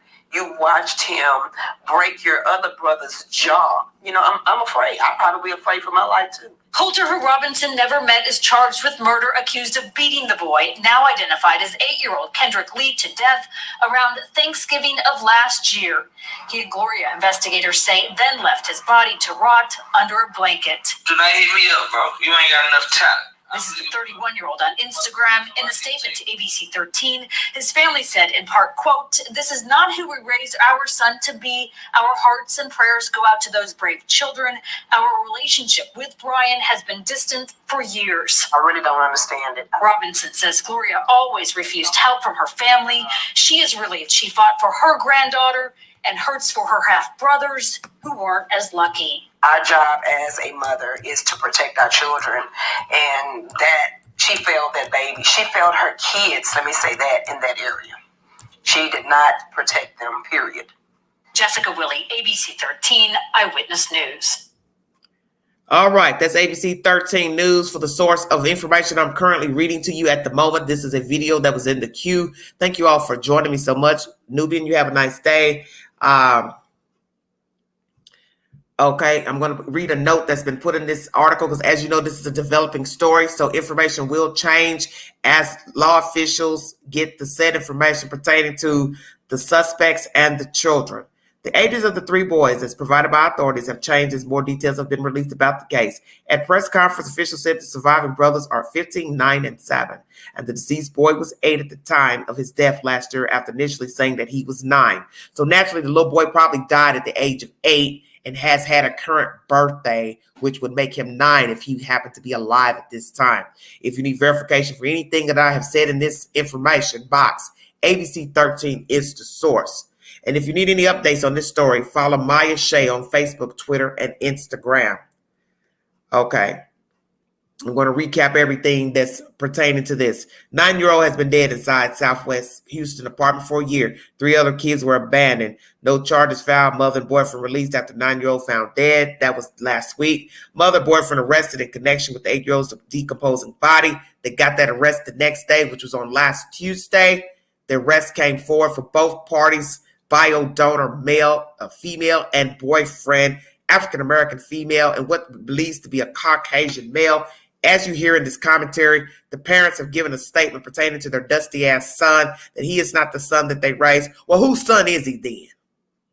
Y'all ain't been around y'all's son either. So don't you find it strange that 2 people, white and black, meshed together, and ain't neither one of them kept up contact with their family? So now we have to ask ourselves, what kind of people raised them? So what kind of life did the black girl have to where she don't want to fool with her family, be around them?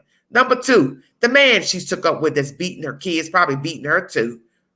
Why he don't have no contact with his damn family? Yeah, all right. Kids in Harris County apartment relied on neighbors for food while mom lived minutes away. Brothers describe 8-year-old boys beating death in their family home in new court details. Grandmother says woman accused of own child's murder is not a mother. Child abuse suspect faces judge for first time in bizarre appearance. Child abuse case, mother's boyfriend arrested in Luling during the week of the boy's deadly beating. So we have to ask ourselves also, why were they miles away in another location? Whose car were they in? Yes, were they on drugs? Are both of these people narcotic users? The said information is by ABC 13 News. I'm getting ready to bring it to you, because you know I will. This is my commentary pertaining to the death of an 8-year-old boy out of Houston, Texas, found in an apartment abandoned alongside his brothers. He is dead. He died by multiple blunt force trauma injuries, beat to death. The mother has admitted this to authorities, and both have been now charged in the death of the young boy. The other children now are in the state of Texas care. Welcome to Everyday Shenanigans. It has been said in this commentary that the boys had special needs. At least 2 of the children had special needs. 7, 9, and 15. Well, those ages have varied because one of the children, it believed to be 8 at the time, possibly 9 now had he lived, had a birthday. The boyfriend. How long has she known the boyfriend? How long was she with the boyfriend?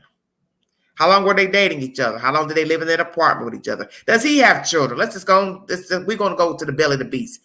Does he have children? Does he have a criminal record, criminal background? It says he had a gun. A welfare call was called on him on the day that they were arrested. They were in a public place drinking, drunk with a gun. Does he also beat the mother? You neighbors, why did you not? Let's talk about the family, excuse me, before I get to the neighbors. I just brought you all a source of information that's in the YouTube queue pertaining to the family members who said she stayed away. She wouldn't tell everybody where she lived, blah, blah, blah, blah, blah. Well, when you did find out where she lived and you said the boyfriend came out, I want to know, why was he the only one that came out? Why did she send him out? Why didn't you ask him, well, where is she at? We want to see her. Why didn't you go to the door? Why didn't you ask for the apartment number? When you called her on the phone or finally got a hold of her, why didn't you ask her for a fucking apartment number? When you didn't hear from her again, why didn't you go to the fucking door? Knock on the door. When you heard from her, we know what kind of history she has with her children being raised by other family members. We've got commentary by Miss Robinson, who's raising a child who's now about, 13 years of age. She took her in when she was 2. So I'm going to say it again. Why didn't you go knock on the door when you finally got an address?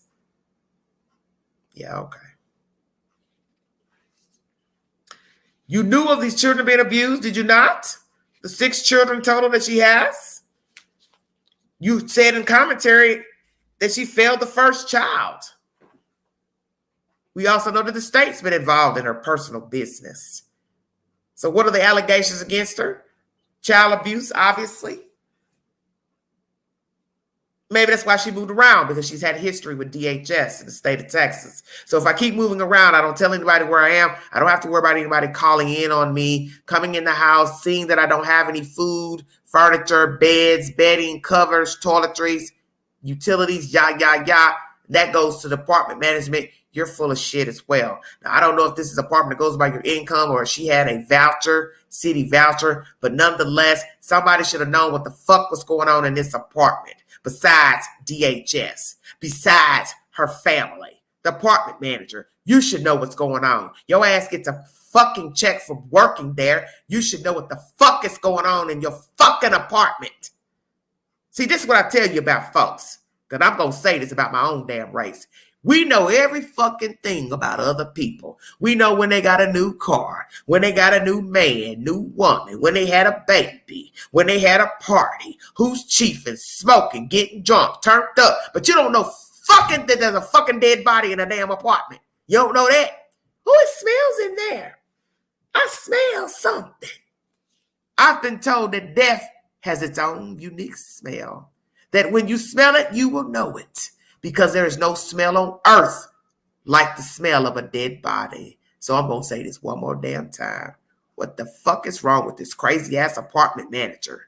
Because I'm telling you, you ain't getting ready to work nowhere in the United States. You might as well go ahead and fly your ass to the unemployment office because you ain't getting ready to work nowhere in America, baby. You might get a job at Burger King. That's as far as your ass is going. And whoever owns the apartment complex, you can forfeit your rights too and turn it on over. Because now these other tenants could possibly sue you all for any type of damages they've had in their apartment due to the bugs, the flies, the maggots, yah. And these family members probably jump on the gravy train of suing somebody too. The apartment manager in the facility, whoever owns the apartment complex, for the death of this boy and the neglect of his other siblings.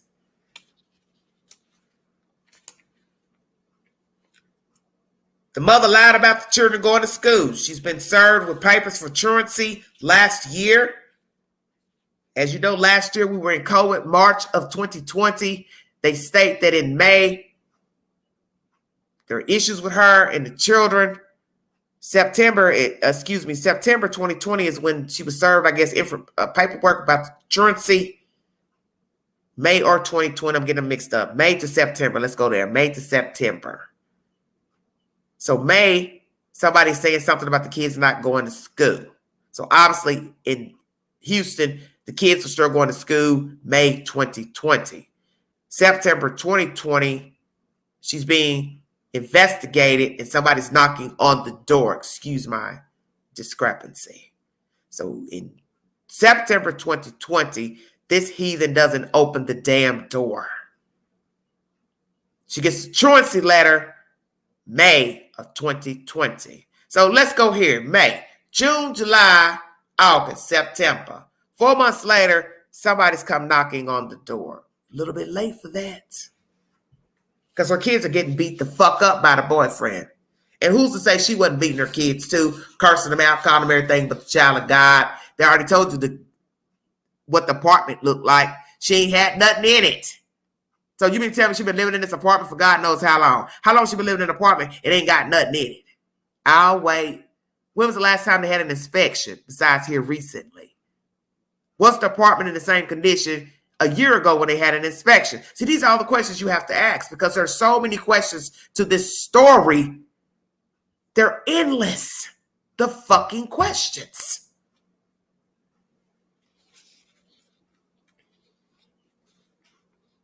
She lied about the children being in school. Truancy letter in May 2020. September 2020, somebody comes by and knocks on the door 4 months after the fact, which is neither here nor there. She doesn't answer. Bills. What bills were paid for the apartment? It has been alleged that in the past 3 weeks that there weren't any lights on, electricity in the apartment, and they had been gone for months, the mother and the boyfriend. So what we have to ask ourselves is, what was on in the apartment? Had the rent been paid? Does she pay rent?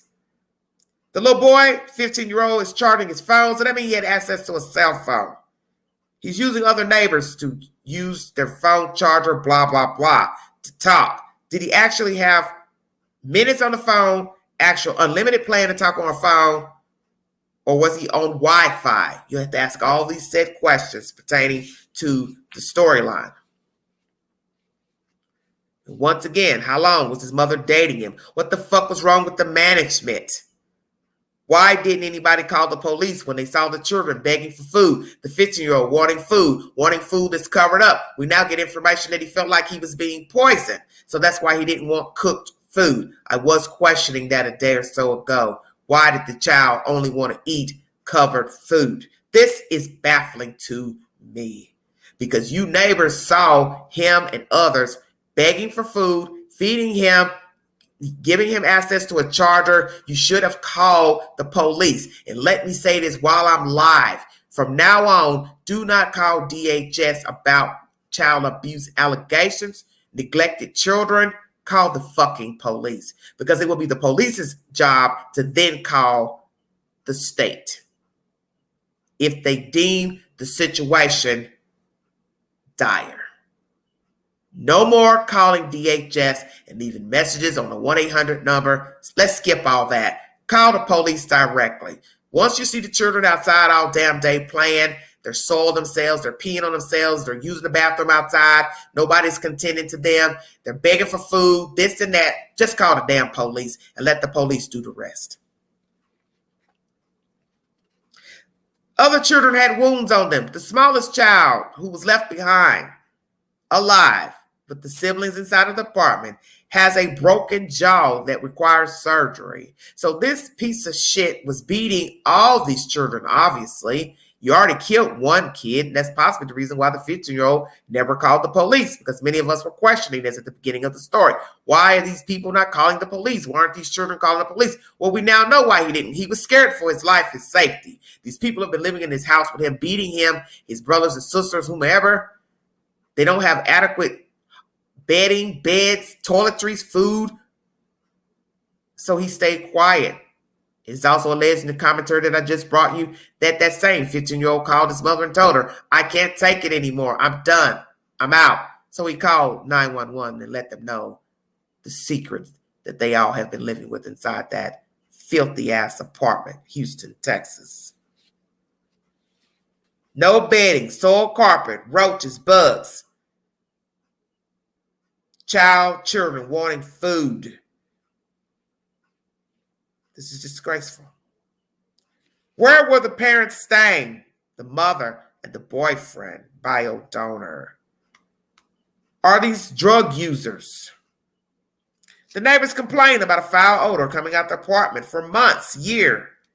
Why did the management deny these complaints, did not take care of these complaints?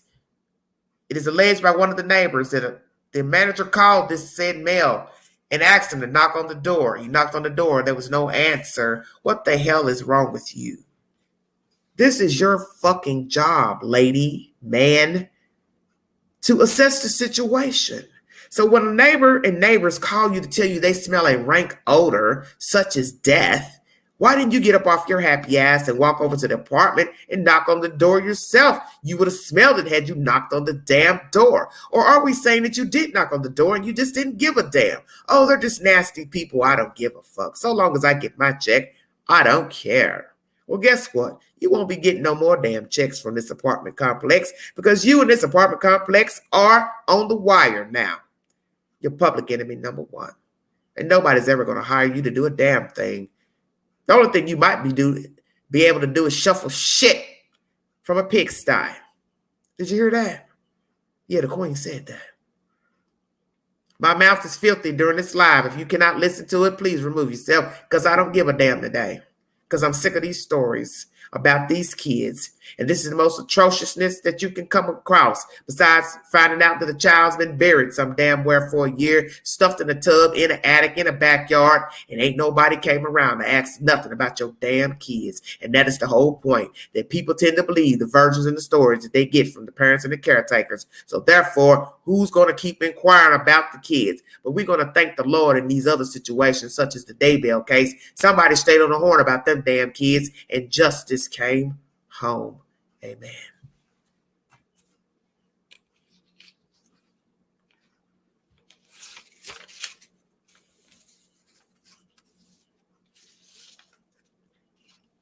Once again, why didn't you neighbors call DHS or the police? Inspections in these apartments, as I said, is this apartments that go by your income, or was she on a voucher? Nonetheless, 1 to 2 years you get inspected for apartments that have people who are recipients of vouchers. Yearly inspections if the apartment goes by your income. So when did all this jump off with the children being in this state, in this house? Because the police has told you in this commentary that they didn't have anything inside of the house No bedding, no nothing. And naturally, you can't tell a person to put furniture in their house if they want to live in a house with no furniture. Is it possibly she couldn't afford furniture? She couldn't afford bedding. Was she getting aid by the state? Medicaid for her children, food stamps? What was this heifer getting?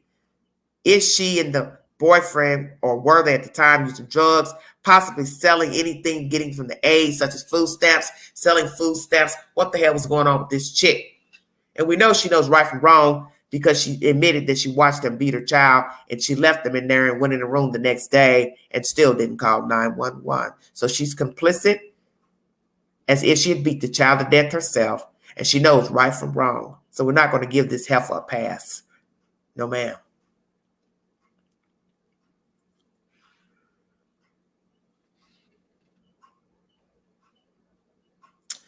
The sheriff has said in his commentary that they wanted to live apart from the kids. Huh? Come again? What the hell? They wanted to live apart from the kids.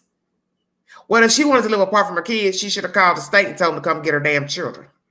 Hey, I no longer want to be a parent. Hey, I can't be a parent. Hey, I'm not mentally, physically stable to keep my children. Hey, I just don't want to be a mama no more. Can you please pick up insurance? But we already know that she had told that she wouldn't be getting those checks for the children that were disabled. Because it is said in this commentary that 2 of the children were mentally disabled. So that means homegirl was getting a check for them, getting Medicaid for them, and getting food stamps for them. Stay woke. Stay woke.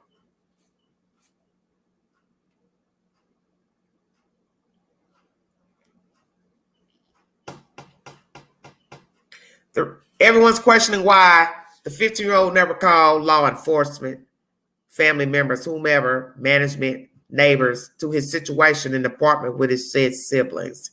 Well, as they said, 9 times out of 10, he feared for his safety. The youngest child who was found alive in the apartment has a broken jaw, which means the boyfriend beat the damn baby in his mouth. And he also killed the other one that was decaying in the damn apartment. So that's his reason for not calling 911. DHS or telling the neighbor he feared for his safety. But he finally bucked up and told his stinking ass mama, I'm tired. I'm out of here. I've done all I can do. Hell, I'm just 15 years old. Just a kid myself. Amen. Thanking God for courage. Is COVID part of the problem of what we're hearing today in this horrific story? There are probably many children right now who are dead and deceased by the care of their parents and caretakers, and COVID was the best excuse for them to get gone. The parents got tired of them sitting in the house with them all damn day, having to keep up with their children. One thing led to another. Somebody's beaten their child, suffocated their child, hid their child, buried their child, and now people are wondering, where is the child? COVID was the best excuse to knock off many people. Let's keep it 100. How many children are missing right now due to COVID? And people have been lying about where their child is been. Are we now talking about more missing children because of COVID? Is COVID the source of this storyline? Or is it just 2 mentally disturbed people hooked up with each other and beat a child to death and beat more children in the same household? Are we also talking about avid, active drug users? What is the source of this storyline? We now know that the children were mentally disabled, a few of them. We also know there are cases of child neglect, abuse beforehand. A child was taken into the care of the grandmother at 2 years old. She's now 13. The lady had 6 children by different men. Where are the baby fathers? One is believed to be deceased, and another one is not in the child's life. It is time for people to decide to stop laying down and having children. It's time to decide, even when you have the children, and realize it's not for you. That's okay. You made a mistake. You're not meant to have a child, rear a child. There are a lot of people who have children and they're not good parents, but they'll swear for God that they are. But see, that's the thing about rearing a child. Everything's about interpretation. What I see, you don't see. You may think you're the best mother, but if I was looking the looking glass, I might see some things that's not so redeeming about you as a mother or a father or a caretaker, vice versa. Everything's up for interpretation. But a lot of people are not good parents because many of us, we're selfish as human beings. And that is the whole point of child rearing. You've got to be taught something to give something. Come on, Queen, bring it to them. I can't give you what I ain't got. So it don't mean nothing because I laid down and had sex. That was the easy part.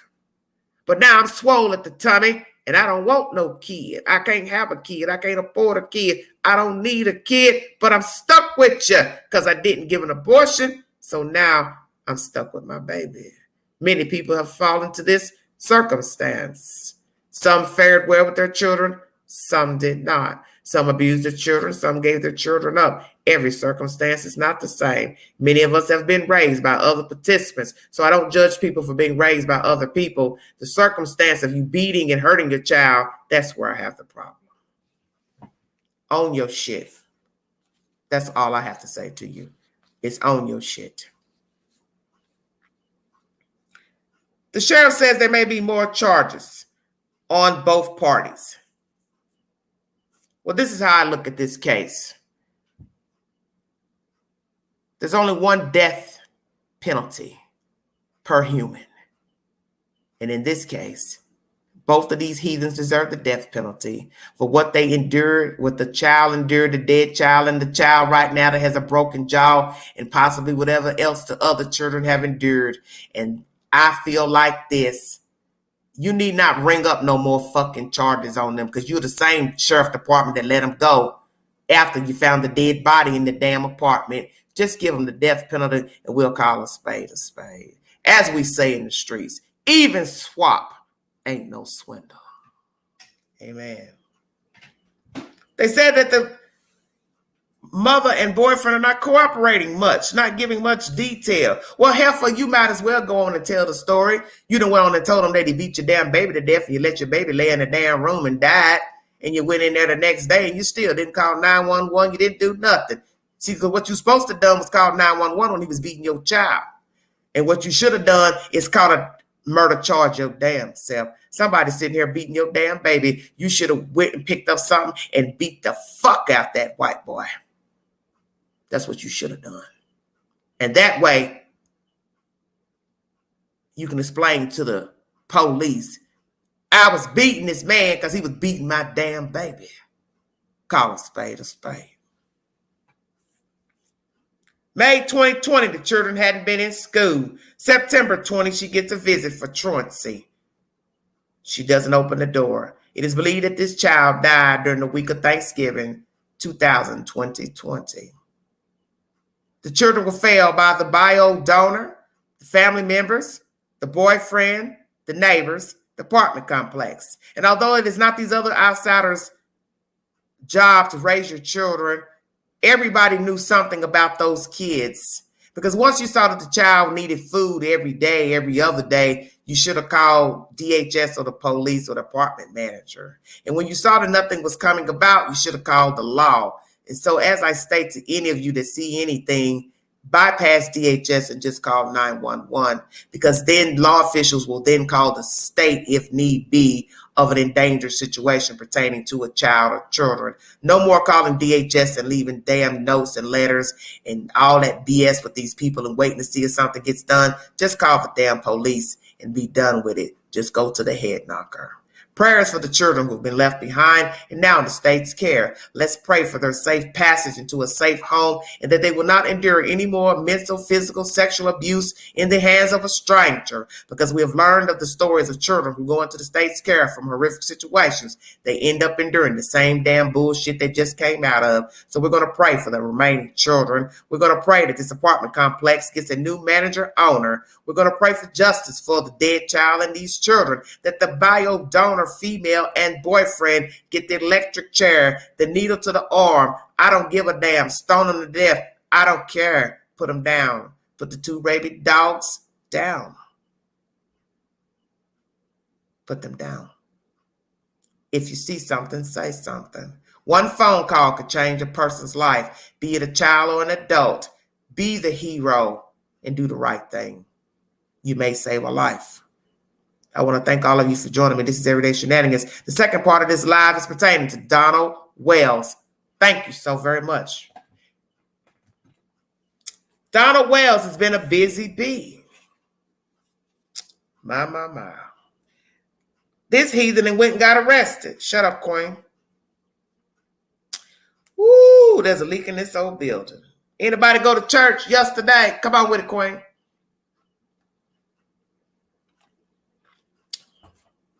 Don't make me start singing no old Negro spiritual hymns up in here. I love the Lord. He heard my cry. Did you hear the Lord's cry, huh? Donald Wells, you need to go to church. You stay in church, but guess what? Where the prayer group at now? Come on with it, Queen. Where the church at now? Because I ain't heard nothing about that old church. Woo, come on, Queen. Give it to him on a Monday morning. Where is the church now? Where you naysayers that was all telling us we shouldn't be talking about the Wells? We should support them. We ain't got no proof they killed that baby. Ooh, we don't know nothing, but I know somebody got arrested. Ting! Come on, Queen. Bring it to him. Hey, you don't want none of me. I'm the realest on the wire because I don't sugarcoat nothing. Never have, never will. Going to read you commentary pertaining to the arrest of Donald Wells. WJHL. Oh, Lordy, it's the source. Hold on a minute, you guys, if I can find it. Jesus Christ. I don't know. I got so much to bring. 1 second. Thank you all for joining me.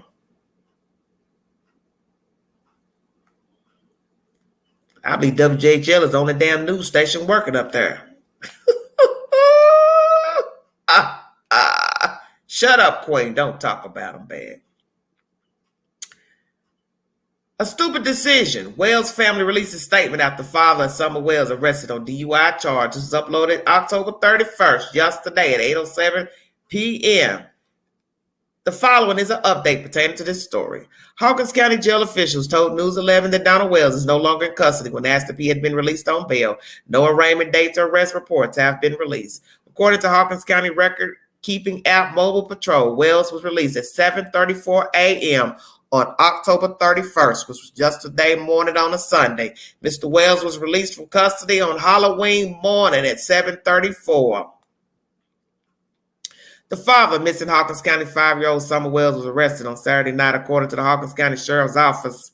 Don Wells was reportedly arrested for driving under the influence. According to Sergeant Betty Crawford with the Hawkins County Sheriff's Office, Wells is facing multiple charges, including driving under the influence, having an open container, violation of financial responsibility, and others. Now, what the hell does that mean? Violation of financial responsibility and others. Yeah, y'all just adding some stuff. Why don't you add lying to the cops about where the hell your little girl is? Why don't you add that charge on? I said it. Wells' financial responsibility charge may have stemmed from driving uninsured, as Tennessee law requires drivers to provide evidence they can pay for repairs or damages after certain charges or accidents. Wait a minute, Satan. Oh, suck it. Queen woke this morning. Wait a minute, Donald Wells. You own your car, you don't own your car. You pay a $600 car note or you don't pay a $600 car note. And you ain't got no damn insurance. Lord have mercy. The devil's a liar. Wait a minute. Come on, Queen. Wait a minute. This bobblehead ain't got no insurance. Well, why don't you call Busy Keys? Maybe he can get you some damn insurance on your damn car. I said it. Or call them other YouTubers you was hanging with all up in their telephone lines talking to them. Maybe they'll pay your damn car insurance for you. Lord have mercy. Satan, will you get your children? I'm dead. Lord have mercy. Come on, Queen. Bring it to him. Woo! Wells' financial responsibility charge may have stemmed from driving uninsured, as Tennessee law requires drivers to provide evidence they can pay for repairs and damages after certain charges or accidents. The most common way to satisfy financial responsibility laws is to hold auto insurance. Drivers can also place cash deposits with the Tennessee Department of Safety. Wells is also charged with improper lane usage, which Tennessee law says is part of the vehicle shall be driven as nearly as practicable. What the hell am I reading? Nearly as practicable entirely within a single lane. It shall not be moved from that lane until the driver has first ascertained that the movement can be made with safety. Man, miss me with all this old stupid talk. This is stupid. Wells was held on a $5,750 bond. It was released at 7:34 a.m. on October 31st, according to Hawkins County records. That was yesterday morning. For those of you that's a little slow. Wells' daughter, Summer Wells, was reported missing from her home in Beach Creek Community, Hawkins County, June 15, 2021. No other details regarding his arrest have been released. The Wells family has posted a statement following Don's arrest on the blog section of their website, findsummerwells.com. It's titled, "Thank You for the Prayers," and reads, "Thank you for everyone for kind messages. There are no words to what each day and night is like. We needed cigarettes." Lord, Angela, please stop. Okay. "It was a stupid decision. Please keep us in prayer. Keep Don. This pain won't go away. Thank you." Okay. The Amber Alert lists the following details for Summer Wells. Age 5, sex female, race white, hair blonde, eyes blue, height 3 feet, weight 40 pounds, missing from Rogersville, Tennessee. Missing since June 15, 2021. Anyone with information on the whereabouts of this baby, contact the Hawkins County Sheriff's Office at 423-272-7121 or the Tennessee Bureau of Investigation 1-800-TBI-5. This is a developing story. Stay tuned with News Channel 11 online and on-air updates. This content was just uploaded yesterday. It is now November 1st, 2021. Mr. Wells came up out that box at 7:34 a.m. Halloween, October 31st, 2021. If you need verification for the information, News 11 is the source. So don't come to me talking about what you heard and ain't heard. I'm not the source. That's the said information.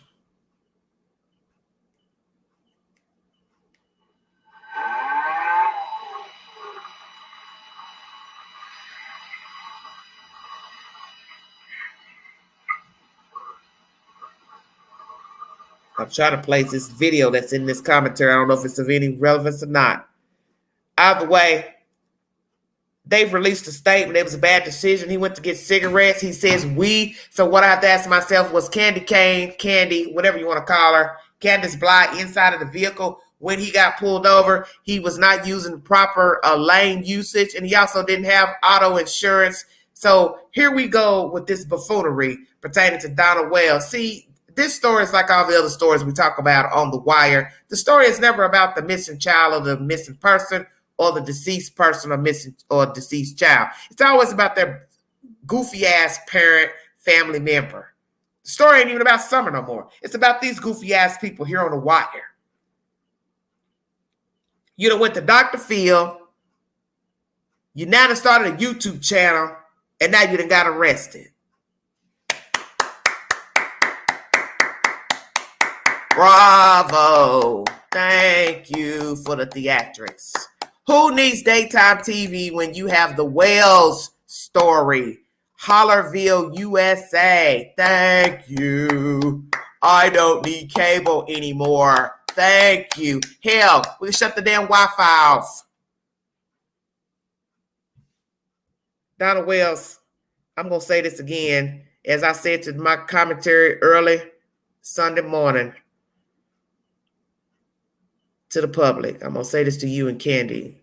If you don't tell us where that damn baby is, I am sick of you two. I wish you two would crawl in a fucking hole because you two are despicable, disgraceful. You don't care about yourselves. And that's why I know you never cared about your children. Because see, what I keep trying to explain to people is that self is first. Self-preservation is first.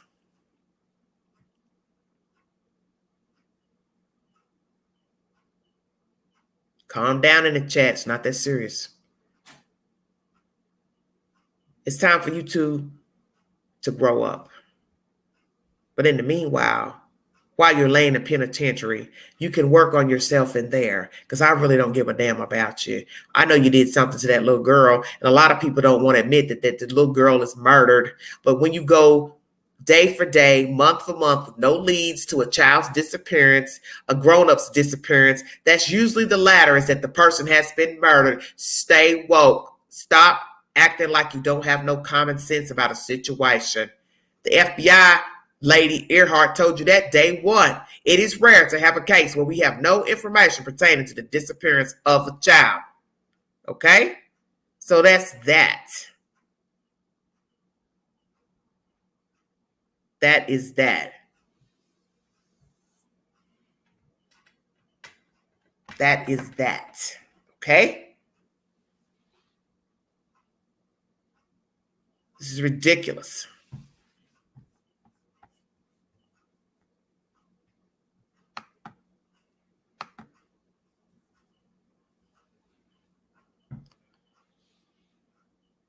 Well, that's a very good question, Reese Black. Why was there no lynch mob at the Dirty Don's house like the Laundries? Exactly. You all wore the Laundries out, protesting, hanging outside, putting up baskets and laundry baskets and all type of crazy nonsense on the property, banners and pictures of that girl. Why didn't you all do that for summer?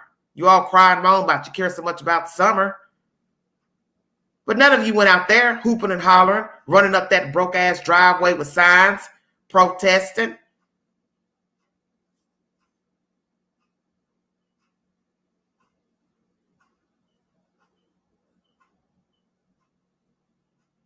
Jess, I don't know what's going on, sweetheart. I can't watch the chat and give my commentary.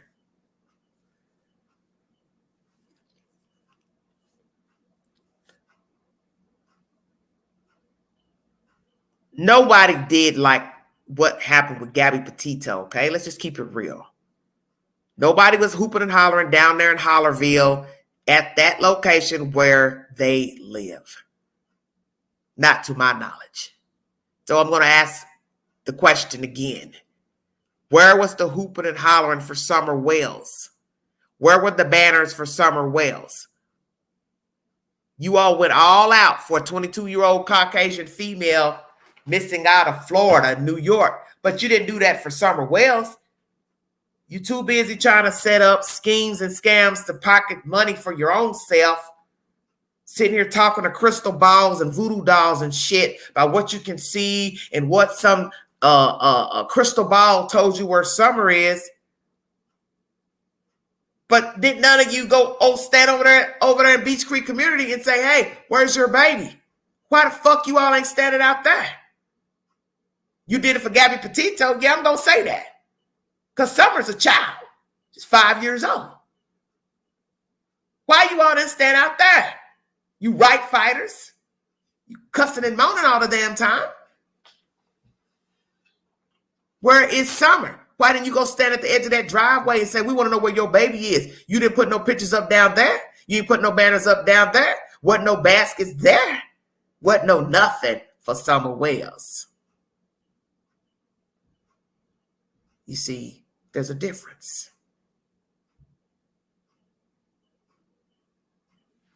You all right, Jess?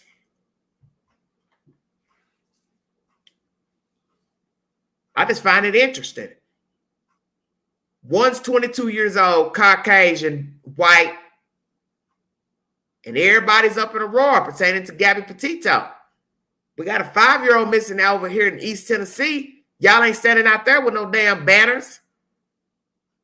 Hey, where you YouTubers at for Summer Wells? Yeah, I'm going to call a spade a spade. You don't like it, oh well, I'm going to call your ass out. Y'all like attention, I'm going to give it to you. Everybody want 5 minutes of fame? Well, Everyday Shenanigans going to give it to you. Where were you all at for Summer Wells? Why you ain't out there hooping and hollering for her? Why you ain't down there? Why weren't you down there hooping and hollering for Summer Wells? Why you didn't put no banners at the edge of the driveway of Donald and Candy Wells? Why didn't you post no pictures and posters of Summer Wells, teddy bears, this and that for her? Yeah, okay. But Gabby Petito goes missing and all hell breaks loose. You all willing to go to jail for trampling on people's private property, digging up people's damn good grass to park your cars, your trucks, your news trucks, to sit and watch a fucking house of some empty vessels, laundry baskets, pictures of Gabby Petito, anything you can find, wasting your money when you could be taking that money and donating it to the damn foundation. That's why our parents set it up in the first place. Am I missing something? That's the purpose of the foundation. is to help with other missing people. But you're going to buy laundry baskets and pictures of her. Then want to take the man to court for tearing up the poster. Well, you put it on private property. So it's his. Whether you like the laundries or not, that's their private property. So now we're going to go back to Summer Wells. Where are the pictures and the photos and the teddy bears for her? You cry and moan on social media, Facebook, Twitter, The Wire every day about, we care so much for Summer. We want the baby found. Well, what the love for her? Why you ain't putting nothing for her? See, this is where the hypocrisy comes in. You people pick and choose who to rally for and cut up for and risk going to fucking jail for. You ain't risking for Summer Wells. You didn't risk it for Summer Wells. But you go all out for a 22-year-old missing. But you didn't do it for a 5-year-old. Now you got this father and his mama going around every doorbell they can ring, trying to get attention when they know they knocked off their kid. And like I told you, even if they sold her to somebody, you can actually think they still got the little girl alive. Who the fuck gonna be walking around with a fucking 5-year-old that's missing? How you gonna explain why a little white girl is in your house that's missing and on an Amber Alert? I'll wait. You should know by now that little girl is dead. Wake up.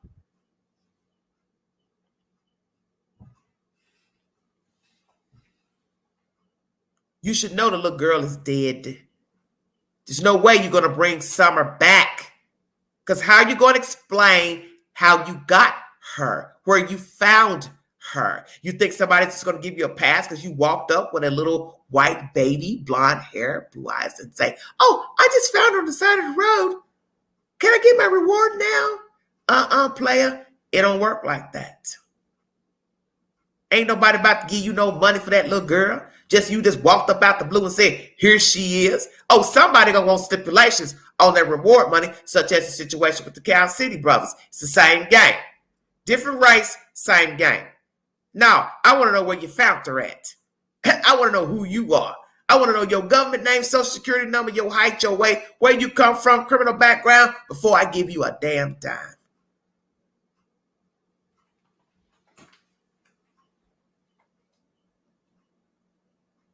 These people have been playing social media, the church, community members, law enforcement, FBI, and crazy-ass civilians off of the name of Summer Wells.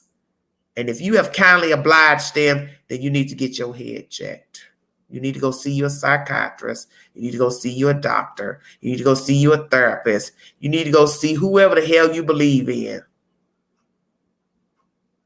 Because there's something wrong with you. You see, I have a discerning spirit, and I know a player when I see one.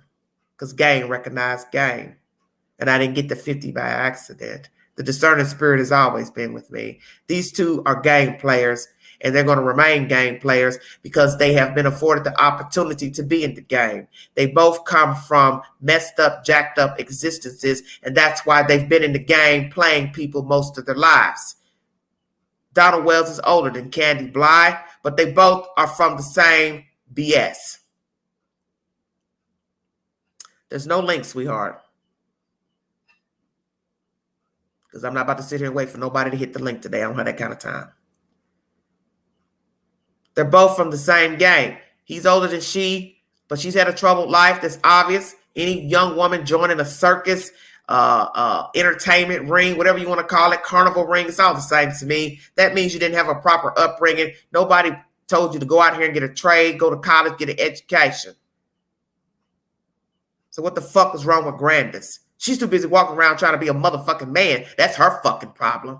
And now her daughter walking around trying to look like a boy too. But now we see that Candace has grown a little bit of hair. She got a little short feathered hairdo going on. Well, I want to take your ass to the mall to Lane Bryant and get your ass some fucking clothes. And first of all, get your ass a brassiere because you need a fucking bra.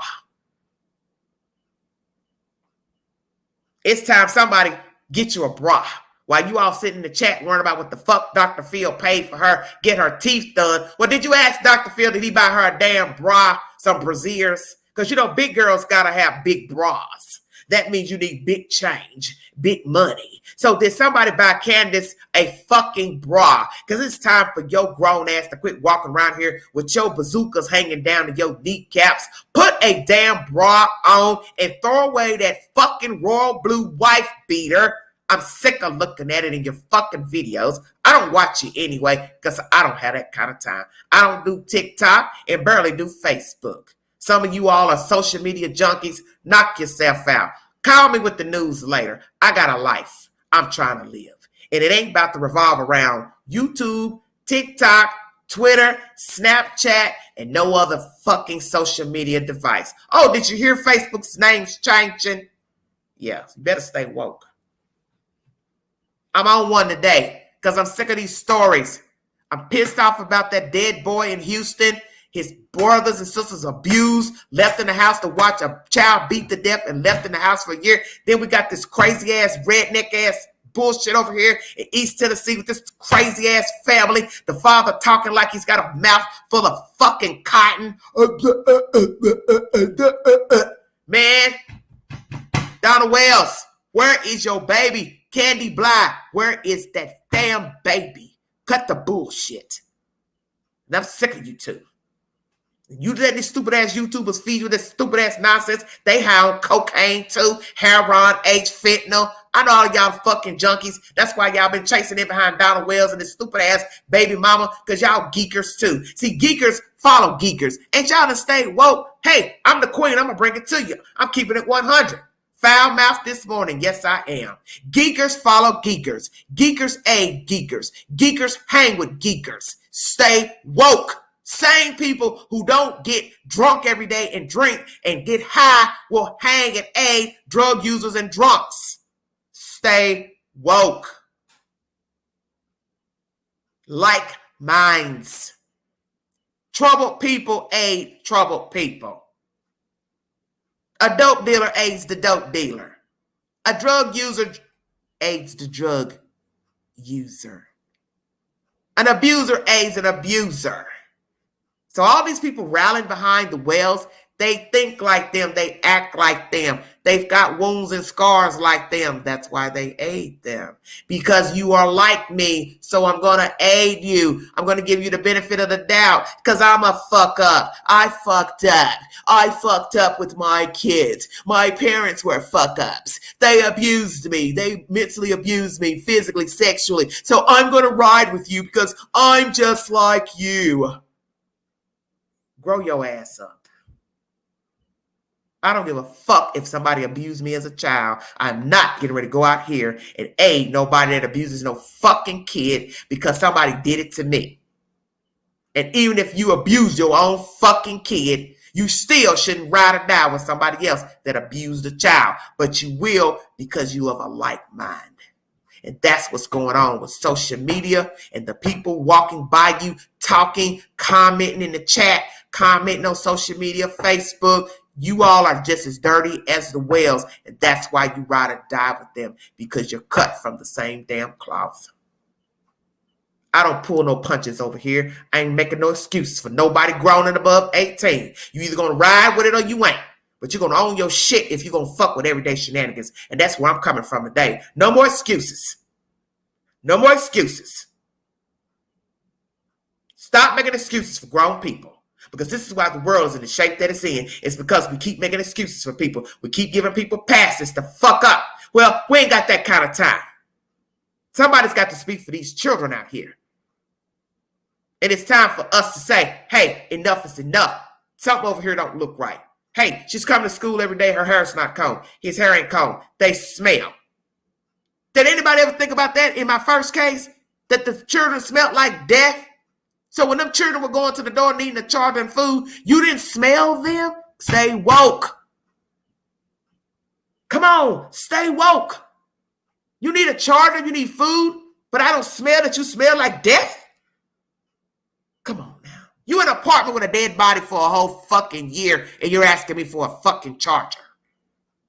You're asking me for food and I don't smell you. Okay, y'all. You keep turning a blind eye if you want to. You got to stand account too, baby. When the Lord calls your number, you got to stand account too. This is the realest you probably hear me on this box.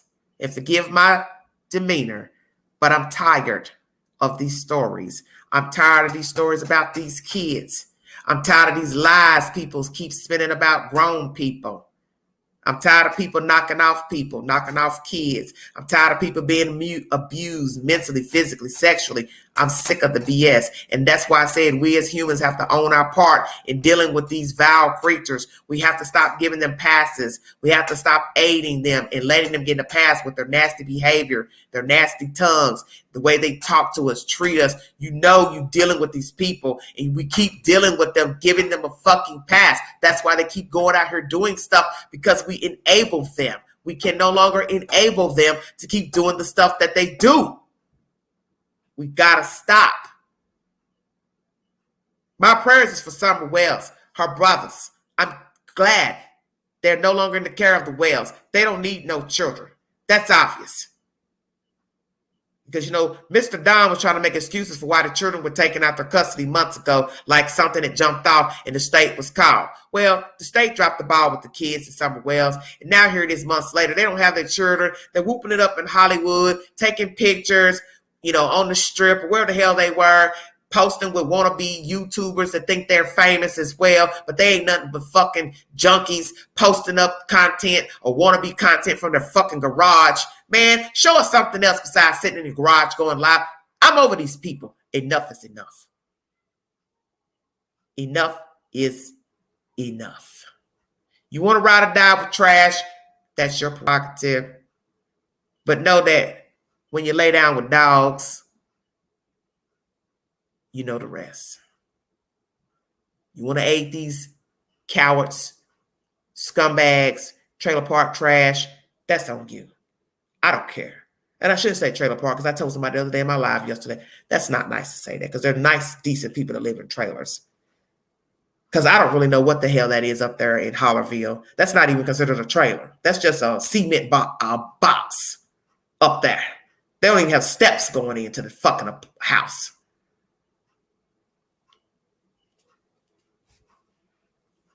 Candy Cane, Candy, whoever you are, Donald, do yourself a favor and tell the truth about where we can find Summer Wells. It's time to put an end to the shenanigans in these games. You harmed that little girl and you discarded her body. So you're going to be charged eventually.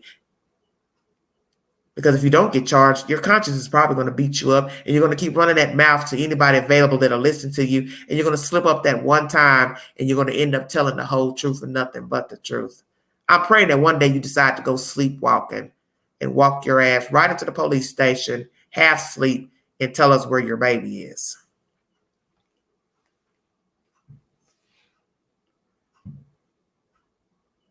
No, you don't have to be perfect. But you need to own your shit. You need to own your part. And as I said, when you realize that you can no longer be a parent or it is not cut for you, then you hand the baton over to somebody who can do the job. And then we have to pray that that person will do the right thing by the child or children. But what you all are doing is just atrocious, and it needs to stop. And it's got to stop. Because my first case out of Houston is very relevant to why somebody needs to say something. These children were neglected to the highest degree. They were neglected to the highest degree.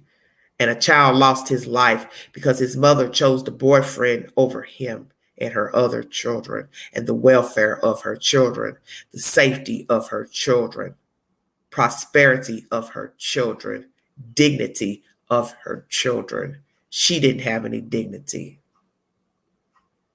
She didn't have any dignity about herself, because as I keep telling you all, self is first. Preservation of self is first. You see, you can't be of any use to anybody when you have no use to yourself. You don't like yourself. You don't take care of yourself. You don't comb your hair. You don't bathe. You don't try to educate yourself. You don't read. You don't try to be knowledgeable of the world. You got a badass attitude. You're walking around ho-hum. You're down. You're depressed. You got mental issues, bipolar, this and that, abused, tainted. You're carrying the weight of the world. You can never be of use to anyone, because you don't like yourself.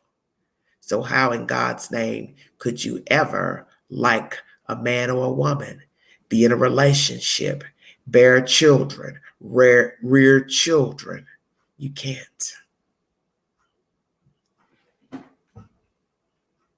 Hurt people. Hurt people. Wise words from Dr. Phil. And as I stated, these people, Don preferably, mainly, has been the one reaching out to anybody with a pulse that he could spin the web and narrative of the disappearance of his girl child, Summer Wells. And Candy, with her dumb ass, is laid in the cut like a fucking mummy. But you see, there's a price that both are going to pay for the abuse of their said children and the death, possibly, of Summer Wells. You will pay the piper. And you may not pay it in this life, but you will pay it in the next.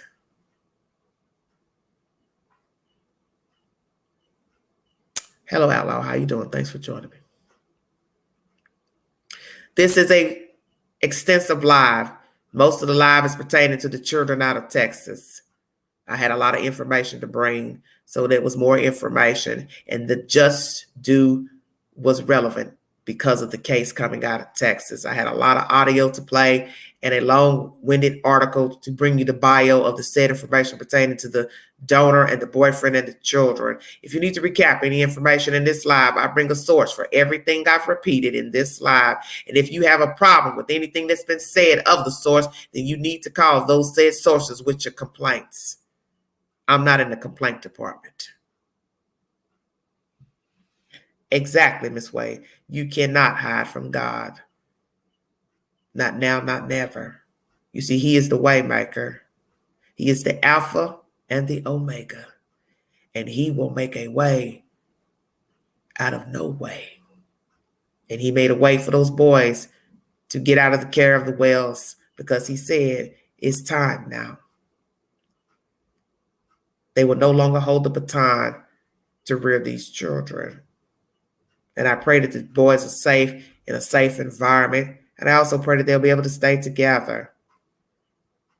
And in my heart, I do not feel that Summer Wells is alive just because I go by the stats of missing children and deceased children. And the stats usually come out that children are murdered by their parents and or caretakers or close relatives of the said children or acquaintances. And that's how I make my judgment. I also make my judgment according to the behavior of the said parents, caretakers, or family members. I also go by whatever was going on in the household. I also go by how the parents and caretakers were living with the said children. I also go by how many times the state was in their personal business, if any children were taken out of their care, if any children were given up for adoption, if any children were abandoned, neglected. So that's how I make my decision on pertaining to the missing child and or deceased children. And that is my claim pertaining to Summer Wells, that these two heathens killed their baby, and or if there was an accident, they covered up the death of the child and abuse of a corpse and discarded the corpse somewhere out here in East Tennessee.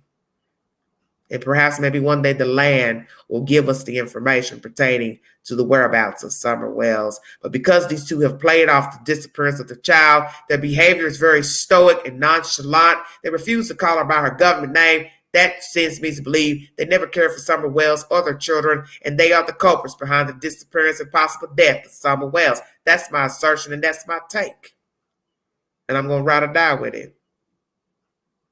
Thank you so much, honey.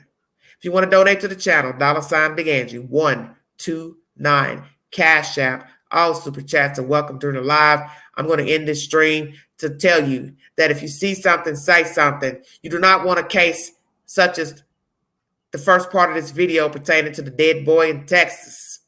You see, this is what happens when you pretend you don't see anything, you don't hear anything. Call the police.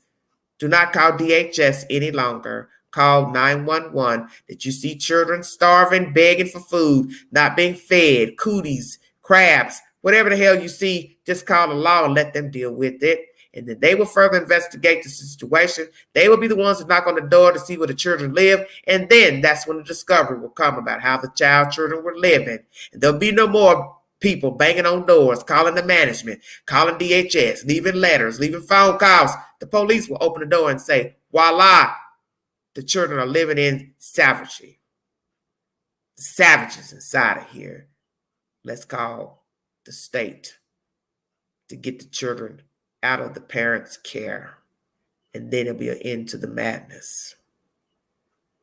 If you think it's okay to ride or die with human trash, knock yourself out. But know that when you slumber with the beast will also be the one to suck you up and spit you out. Because he or she will have no use of you at some point. You better stay woke out there. You see, what has it been said so many times? It's the nature of the beast. So it is also the nature of the beast to stab you in the back and use you up and spit you out after he or she is done with you. So keep following in behind the whales and these other nasty ass people who disregard their children. They're just going to use you, chew you up, and spit you out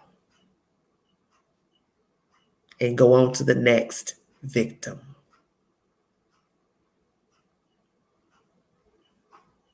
It is November 1st, 2021. God bless all the children in the land, missing children, deceased children. Prayers for the children out of Houston, Texas, the deceased child found dead, decaying in the apartment.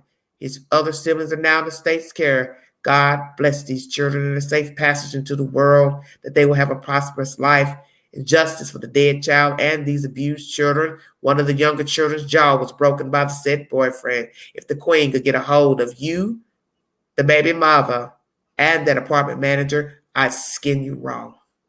Prayers for Summer Wells. The justice will be served in her disappearance. And if indeed she has been murdered by anyone in that family, that swift justice will come their way. Prayers for Cal City. Prayers for Tashina Kyle. And prayers for Chadwick Carr. I've not mentioned him in a while. And forgive me. I want to thank you all for joining me. Yes, if you're wrong, you can always say you're sorry. Amen.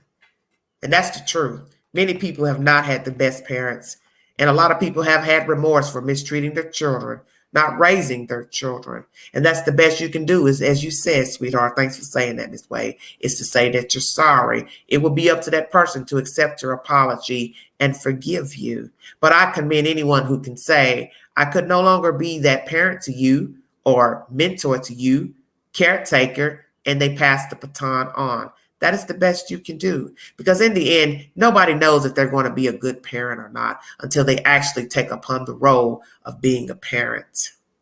Many people thought they would be good parents, but they were not. So we can't say, don't have kids, because it is easy to say that, don't have children. Well, there are actually people who prepare for having children. They plan having children, but then once they get into the job, it's not what they intended it to be. Maybe they didn't have the temperament. They didn't have the physical ability. They didn't have the resources. Resources change. Many things can change your attitude about rearing children. But the best thing to do is to take birth control and properly plan a child into the world, be it a man or a woman. And if you are a man and you do not want to be a father to a child, I suggest you put your PP in your pants and lock it up, or wear a condom. And if you are a female, take the birth control pill, the shot, IUD, do what you need to do to prevent yourself from being pregnant. And I don't advise young people ever bearing children, because the world is wide and long. And there's so many things you can do with your life and be about and see the world. And frankly, you can't be of the world and see the world with children. It's going to be kind of impossible to live freely and also be a parent. Somebody will have to step in and raise your children while you are experimenting the world. So best you lock up your private parts and do as you see fit alone. I want to thank you all for joining me. The mods that came on deck, the chat, the kind donations. Thank you all for following the content and the support of Everyday Shenanigans. I want to thank you for the viewers, those who share my videos. God bless all of you. Thank you so much. My mouth was not the best in this live video. I have used a lot of profanity in this live because I'm fed up and I'm tired, and I can no longer keep talking about these dead kids, missing kids, dead adults. It's daunting to me, and I'm just tired of talking about them because it just seems like there's no end in sight pertaining to these stories and these vile ass human beings that we're seeing. And I'm going to tell you this before I check out of here. The sick part of the story about the children in Houston and also the Wells is that every day you walk by these heathens and you see them in the grocery store, Walmart, school, work. You're speaking to them, you're talking to them, you're laughing, you're sharing a beer, a cigarette, but you have no idea that you are sitting by the devil himself or herself. That's the crazy part, is that you're sitting beside the devil and you don't even know it. You're sharing a cigarette with somebody that murdered a baby. You're sharing a beer with somebody that murdered a baby. You're holding a conversation with somebody that murdered a baby. You're aiding somebody who murdered a baby. So you sleep on that, because that's a lot to digest. And the sad part, such as the situation with Miss Petito and Mr. Laundrie, somebody aided somebody in killing somebody, and they had no problem with doing it. And 9 times out of 10, they would do it again. Thank you for joining me. This is Everyday Shenanigans. God bless you.